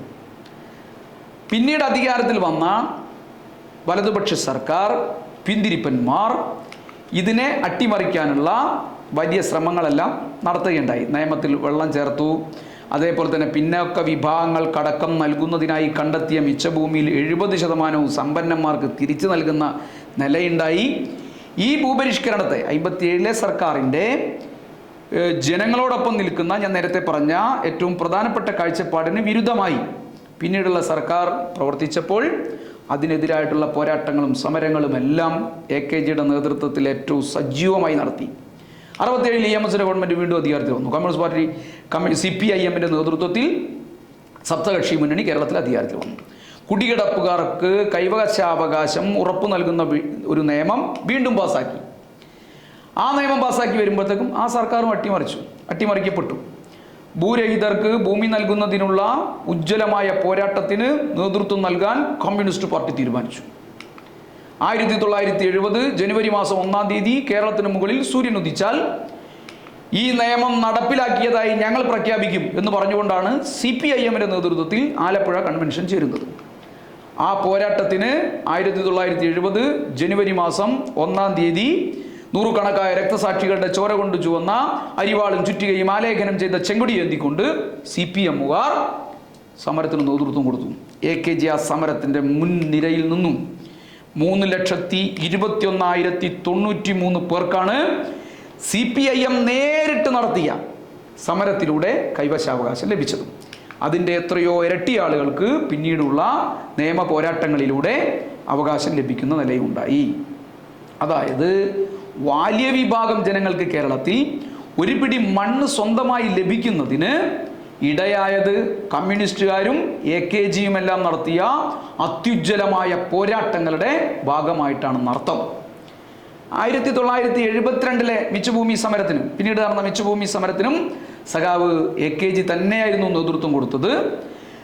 ആ പോരാട്ടങ്ങളും ഇതേപോലെ സാധാരണ ജനവിഭാഗങ്ങൾക്ക് വലിയ സഹായം നൽകിയ പോരാട്ടങ്ങളായിരുന്നു. ഈ ഒരു കാലഘട്ടത്തിൽ 1960കളിൽ കമ്മ്യൂണിസ്റ്റ് പാർട്ടിക്കകത്ത് രൂപപ്പെട്ട ആശയ സമരങ്ങളിൽ വലിയ പങ്കായിരുന്നു സഖാവ് AKG-യുടേതായിട്ടുണ്ടായിരുന്നത്. പാർട്ടിക്കകത്തെ തിരുത്തൽവാദത്തിനും വലതുപക്ഷ അവസരവാദത്തിനും വർഗ സഹകരണത്തിനും എല്ലാം എതിരായ പോരാട്ടത്തിൻ്റെ ഒരു മുൻനിര പോരാളി കൂടിയായിരുന്നു സഖാവ് AKG. 1964 അവിഭക്ത കമ്മ്യൂണിസ്റ്റ് പാർട്ടിയുടെ നാഷണൽ എക്സിക്യൂട്ടീവിൽ നിന്ന് ഇറങ്ങിപ്പോന്ന 32 സഖാക്കളിൽ ഒരാളായിരുന്നു അദ്ദേഹം. 1964 കൽക്കത്തയിൽ ചേർന്ന പാർട്ടിയുടെ 7ാം കോൺഗ്രസിൽ പാർട്ടിയുടെ സ്ഥാപക നേതാക്കളിൽ ഒരാളായി പാർട്ടിയുടെ പോളിറ്റ് ബ്യൂറോയിലേക്ക് തിരഞ്ഞെടുക്കപ്പെട്ട നേതാവായിരുന്നു സഖാവ് AKG. മരണം വരെ ആ സ്ഥാനത്ത് അദ്ദേഹം തുടർന്നു. കൽക്കത്ത കോൺഗ്രസ് കഴിഞ്ഞ് അധികം കഴിയുന്നതിന് മുമ്പ് തന്നെ പാർട്ടിയുടെ പ്രധാനപ്പെട്ട നേതാക്കളെ എല്ലാം കോൺഗ്രസ് ഗവൺമെൻറ് വേട്ടയാടാൻ വേണ്ടി തുടങ്ങിയിരുന്നു. ആ വേട്ടയാടലിൽ AKG-യെയും അക്കാലത്ത് അറസ്റ്റ് ചെയ്ത് ജയിലിലടച്ചു. 13ാമത്തെ തവണ AKG-യുടെ ജയിൽവാസമായിരുന്നു ഈ പറഞ്ഞത്. ജയിലിൽ നിന്ന് പുറത്തു വരുമ്പോഴത്തേക്കും രാജ്യത്തൊട്ടാകെ സമരത്തിൻ്റെ വലിയ വേലിയേറ്റം നടന്നുകൊണ്ടിരിക്കുകയാണ്. വിലക്കയറ്റം, തൊഴിലില്ലായ്മ, ഇവ കൊണ്ടെല്ലാം പൊറുതിമുട്ടിയ ജനങ്ങൾ സമരമുഖത്തേക്ക് പോകാൻ റെഡിയായി ഇങ്ങനെ നിൽക്കുകയാണ്. ആ ജനങ്ങൾക്ക് നേതൃത്വം കൊടുക്കാനും സമരത്തിന് നേതൃത്വം കൊടുക്കാനും ജയിലിൽ നിന്ന് ഇറങ്ങിയ AKG വീണ്ടും നേതൃത്വം കൊടുക്കുകയാണ്. ആ സമരത്തിലൂടെയാണ് ഐക്യമുന്നണി കോൺഗ്രസിനെതിരെ പ്രവർത്തിക്കുക എന്നുള്ളൊരു അന്തരീക്ഷം രൂപപ്പെട്ടു വരുന്നത്, ഒരു ആശയം രൂപപ്പെട്ടു വരുന്നത്. 4ാം പൊതു തെരഞ്ഞെടുപ്പിൽ മത്സരിക്കാൻ വേണ്ടി മുന്നണി തീരുമാനിച്ചു. ആ മുന്നണിയുടെ വിജയത്തിനു വേണ്ടി സഖാവ് AKG അഹോരാത്രം പ്രവർത്തിക്കുന്ന നിലയുണ്ടായി. തെരഞ്ഞെടുപ്പിനെ തുടർന്ന് ഞാൻ നേരത്തെ പറഞ്ഞ 67 ഐക്യമുന്നണി സർക്കാർ അധികാരത്തിൽ വരുന്നു.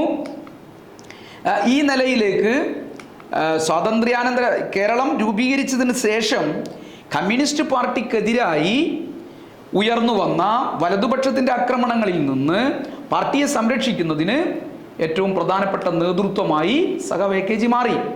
64 CPIM രൂപീകരിക്കപ്പെടുന്നതോടുകൂടി കേരളത്തിലെ വലിയ വിഭാഗം ജനങ്ങളെ CPIM-ന് പിന്നിൽ അണിനിരത്തുന്നതിന് അഹോരാത്രമായി അദ്ദേഹം വിശ്രമമില്ലാതെ പ്രവർത്തിച്ചു.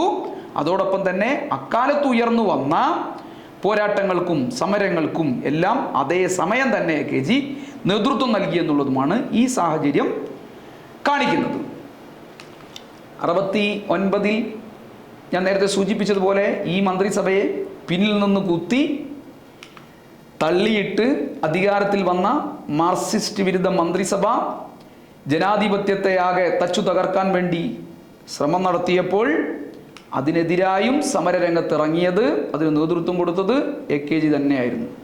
മോശമായി കൊണ്ടിരുന്ന തൻ്റെ ആരോഗ്യസ്ഥിതി വകവെക്കാതെ അദ്ദേഹം എല്ലാ സമരങ്ങളിലും നേതൃത്വം നൽകി. അക്കാലത്ത് നടന്ന റെയിൽവേ സമരം ഉൾപ്പെടെയുള്ള സമരങ്ങളിൽ ഏറ്റവും ത്യാഗപൂർണമായ നേതൃത്വമായിരുന്നു AKG വഹിച്ചത്.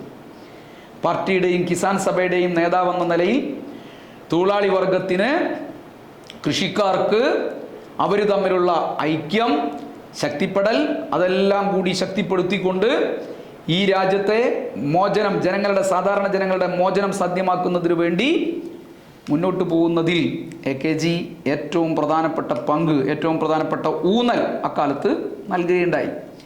ലോക്സഭയിലെ അദ്ദേഹത്തിൻ്റെ പ്രവർത്തനങ്ങളെല്ലാം ഇപ്പറയുന്ന ഏറ്റവും പ്രധാനപ്പെട്ട ലക്ഷ്യം വെച്ചുകൊണ്ടുള്ളതായിരുന്നു. അതുകൊണ്ട് തന്നെ ലക്ഷ്യം ഇതാണെങ്കിലും തൻ്റെ ഇടപെടലുകൾ പാർലമെൻറ്റിലുള്ള എല്ലാ അംഗങ്ങളുടെയും, എല്ലാ വിഭാഗത്തിൽപ്പെട്ട അംഗങ്ങളുടെയും ആദരവ് പിടിച്ചുപറ്റുന്ന നിലയിലേക്കാക്കി മാറ്റാനും അദ്ദേഹത്തിന് കഴിഞ്ഞിരുന്നു. AKGയുടെ പാർലമെൻറ്റിലെ പ്രസംഗം എല്ലാവരും ഏറ്റവും ശ്രദ്ധയോടെ കേൾക്കുന്നതായിരുന്നു. അദ്ദേഹം പാർലമെൻറ്റിൽ നടത്തിയ ഏറ്റവും ഒടുവിലത്തെ പ്രസംഗം അടിയന്തരാവസ്ഥക്കെതിരായിട്ടായിരുന്നു. അവിസ്മരണീയമായിരുന്നു ആ പ്രസംഗം. അന്ന് ആ പ്രസംഗം കേട്ടവരും ആ പ്രസംഗത്തെക്കുറിച്ച് പഠിച്ചവരുമെല്ലാം ഇപ്പോഴും പറയുന്ന കാര്യമാണ്. പാർലമെൻറ്റിന് അകത്തെന്നതുപോലെ പാർലമെൻറ്റിന് പുറത്തും അടിയന്തരാവസ്ഥക്കെതിരായി ആഞ്ഞടിച്ചുകൊണ്ടുള്ള പ്രവർത്തനമായിരുന്നു സഖാവ് AKG നടത്തിയത്. പ്രായോഗിക പ്രവർത്തനത്തിനുള്ള ഊന്നലും മുൻകൈയും എല്ലാം AKGയുടെ ഈ പ്രവർത്തനങ്ങളിൽ മുൻനിരയിൽ നിന്നപ്പോഴും, അതായത് എല്ലാ പ്രവർത്തനങ്ങളുടെയും പ്രായോഗികതയായിരുന്നു AKGയുടെ പ്രവർത്തനങ്ങളുടെ മുൻനിരയിലെങ്കിലും സൈദ്ധാന്തികമായിട്ടുള്ള ഇതിൻ്റെ എല്ലാം ധാരണകളെ AKG അവഗണിച്ചിരുന്നില്ല. സൈദ്ധാന്തികമായ ധാരണയും ഈ മോചന പോരാട്ടങ്ങൾക്ക് നൽകുന്നതിൽ പ്രധാനപ്പെട്ട പങ്ക് AKG വഹിച്ചു എന്നുള്ളതാണ് AKGയുടെ പ്രത്യേകമായി ഞാൻ ഈ പറഞ്ഞ രണ്ട് നിലയിലേക്കുമുള്ള പ്രവർത്തനങ്ങളുടെ അമൂല്യത എന്ന് പറയുന്നത്. 1962 നേരത്തെ സൂചിപ്പിച്ചതുപോലെ പാർട്ടിയിൽ ഉണ്ടായ വലതുപക്ഷ വ്യതിയാനത്തിനെതിരായി, റിവിഷനിസത്തിനെതിരായി ആശയപരമായ വലിയ പോരാട്ടം പാർട്ടിക്കകത്ത് നടന്നു. ആ പോരാട്ടത്തിൽ പാർട്ടിയുടെ ഇടതുപക്ഷ സ്വഭാവം, കമ്മ്യൂണിസ്റ്റ് സ്വഭാവം നിലനിർത്തുന്നതിന് മുൻ നിന്നുകൊണ്ടാണ് AKG പ്രവർത്തിച്ചത്. അതുകൊണ്ട് തന്നെ കമ്മ്യൂണിസ്റ്റ് പാർട്ടിയിലെ തന്നെ വലതുപക്ഷം ചൈനീസ് ചാരനെന്ന് മുദ്രകുത്തി ഭരണകൂടത്തിന് ഒറ്റുകൊടുത്തതിൻ്റെ ഭാഗമായി സഖാവ് AKG ജയിലിൽ അടയ്ക്കപ്പെടുകയാണ്. 1966, 69 കാലത്തെല്ലാം പാർട്ടിക്കകത്ത് പിന്നീട് ഇടതുപക്ഷ തീവ്രവാദം, നക്സലിസം ശക്തിപ്പെട്ടപ്പോൾ അതിനെയും ആശയപരമായി നേരിട്ട് മാർക്സിൻ്റെയും ആംഗൽസിൻ്റെയും മാവോ സെതൂങ്ങിൻ്റെയും കൃതികളെല്ലാം ഉദ്ധരിച്ചുകൊണ്ട് തന്നെ ഈ പറയുന്ന ഇടതുപക്ഷ തീവ്രവാദത്തെയും നക്സലൈറ്റുകളെയും എല്ലാം നേരിട്ടുകൊണ്ട് കമ്മ്യൂണിസ്റ്റ് പാർട്ടിയുടെ ജനകീയ സ്വഭാവം നിലനിർത്തുന്നതിൽ ഏറ്റവും പ്രധാനപ്പെട്ട പങ്ക് സഖാവ് AKG വഹിച്ചിരുന്നു. കമ്മ്യൂണിസ്റ്റുകാർ പാർലമെൻ്ററി പ്രവർത്തനം, കമ്മ്യൂണിസ്റ്റുകാരും പാർലമെൻ്ററി പ്രവർത്തനവും എന്ന ഒരു ലഘുലേഖ അക്കാലത്ത് സഖാവ് AKG എഴുതുകയുണ്ടായി. ആ സമയത്ത് തന്നെ പാർട്ടി സംസ്ഥാന സെക്രട്ടറിയുടെ ചുമതല ഉൾപ്പെടെ ഏറ്റെടുത്തുകൊണ്ടായിരുന്നു അദ്ദേഹം പ്രവർത്തനം നടത്തിയിരുന്നത്. ഈ ഒരു വളരെ നിർണായകമായ ഘട്ടത്തിൽ അദ്ദേഹം പാർട്ടി സെക്രട്ടറിയുടെ സ്ഥാനവും വഹിക്കുകയുണ്ടായി. ഞാൻ പറഞ്ഞത് പോരാട്ടങ്ങളും സമരങ്ങളുമെല്ലാം നടത്തുന്നതോടൊപ്പം തന്നെ ആശയപ്രചരണത്തിനും AKG വലിയ പ്രാധാന്യം നൽകിയിരുന്നുവെന്ന് കമ്മ്യൂണിസ്റ്റ് പാർട്ടിക്കകത്ത് രൂപപ്പെട്ടു വന്ന വലതുപക്ഷ വ്യതിയാനത്തിൻ്റെയും റിവിഷനിസത്തിൻ്റെയും അതേപോലെ തന്നെ ഇടതുപക്ഷ തീവ്രവാദത്തിൻ്റെയും സെക്ടേറിയനിസത്തിൻ്റെയും സാഹചര്യത്തിൽ AKG ഇപ്പറഞ്ഞ ആശയപ്രചാരണത്തിന് ഏറ്റവും പ്രധാനപ്പെട്ട പ്രാധാന്യം നൽകി എന്നുള്ളത് ചരിത്രം രേഖപ്പെടുത്തുന്നതാണ്. AKGയുടെ മറ്റൊരു പ്രധാനപ്പെട്ട ഗുണവിശേഷമായിരുന്നു എല്ലാ പരിപാടികൾക്ക് പോകുമ്പോഴും പുസ്തകങ്ങളും ലഘുലേഖകളും എല്ലാം കൊണ്ടുപോവുക, അവ വിൽക്കുക, അത് പ്രചരിപ്പിക്കുക, അതിൻ്റെ വായിക്കേണ്ടതിൻ്റെ പ്രാധാന്യം വിശദീകരിക്കുക എന്നുള്ളതെല്ലാം. അദ്ദേഹത്തിൻ്റെ ജീവിതത്തിലെ ഒരേ ഒരു ലക്ഷ്യം, AKGയുടെ ജീവിതത്തിലെ ഒരേ ഒരു ലക്ഷ്യം അധസ്ഥിതരുടെ, അടിച്ചമർത്തപ്പെട്ടവരുടെ മോചനമായിരുന്നു. അതിനുവേണ്ടിയാണ് ജീവിതകാലം മുഴുവൻ AKG പടവെട്ടിയത്. താൻ പ്രവർത്തിച്ച എല്ലാ മേഖലയിലും കമ്മ്യൂണിസ്റ്റ് ശൈലി മുറുകെ പിടിച്ച് തൻ്റേതായ വ്യക്തിമുദ്ര പതിപ്പിച്ചുകൊണ്ട് തന്നെയായിരുന്നു AKG തൻ്റെ പ്രവർത്തനം നടത്തിയത്. AKG ഒരു വ്യക്തിയോ നേതാവോ ആയിരുന്നില്ല. AKG ഒരു പ്രസ്ഥാനം തന്നെയാണ് എന്നാണ് വിശേഷിപ്പിക്കപ്പെട്ടിരുന്നത്. 1975 അടിയന്തരാവസ്ഥ പ്രഖ്യാപിച്ചപ്പോൾ അതിനെതിരായി എല്ലാ നിലയിലുമുള്ള പോരാട്ടങ്ങൾക്ക് സഖാവ് AKG നേതൃത്വം നൽകി. അടിയന്തരാവസ്ഥയിലൂടെ അമിതാധികാര വാഴ്ച നടപ്പിലാക്കിയ ഇന്ദിരാഗാന്ധി സർക്കാരിനെതിരായി ജനങ്ങളെയാകെ അണിനിരത്തി വലിയ പോരാട്ടങ്ങൾക്ക് സഖാവ് AKG നേതൃത്വം നൽകി. ആ പോരാട്ടങ്ങളുടെ ഒടുക്കത്തിൽ, അവസാനത്തിൽ ആ സർക്കാരിനെ ജനങ്ങൾ കടപുഴക്കി എറിഞ്ഞ ഘട്ടത്തിലായിരുന്നു 1977 മാർച്ച് 22 സഖാവ് AKG നമ്മെ വിട്ടുപിരിഞ്ഞത്.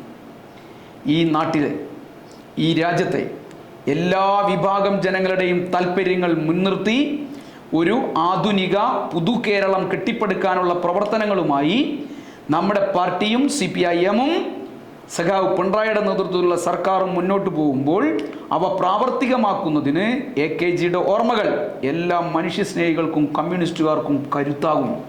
പ്രക്ഷോഭങ്ങളെയും ജനങ്ങളുടെ ദുരിതങ്ങളെയും തൻ്റെ ജീവിതത്തിൻ്റെ ഭാഗമായി സ്വീകരിച്ച് അതിനായി എന്ത് ത്യാഗവും സഹിക്കാൻ തയ്യാറായ AKGയുടെ ജീവിതം ഒരു മാതൃകയാക്കാൻ ജീവിച്ചിരിക്കുന്ന കമ്മ്യൂണിസ്റ്റുകാർക്ക് കഴിയേണ്ടതുണ്ട് എന്നാണ് AKGയുടെ അനുഭവം നമ്മെ ഓർമ്മപ്പെടുത്തുന്നത്.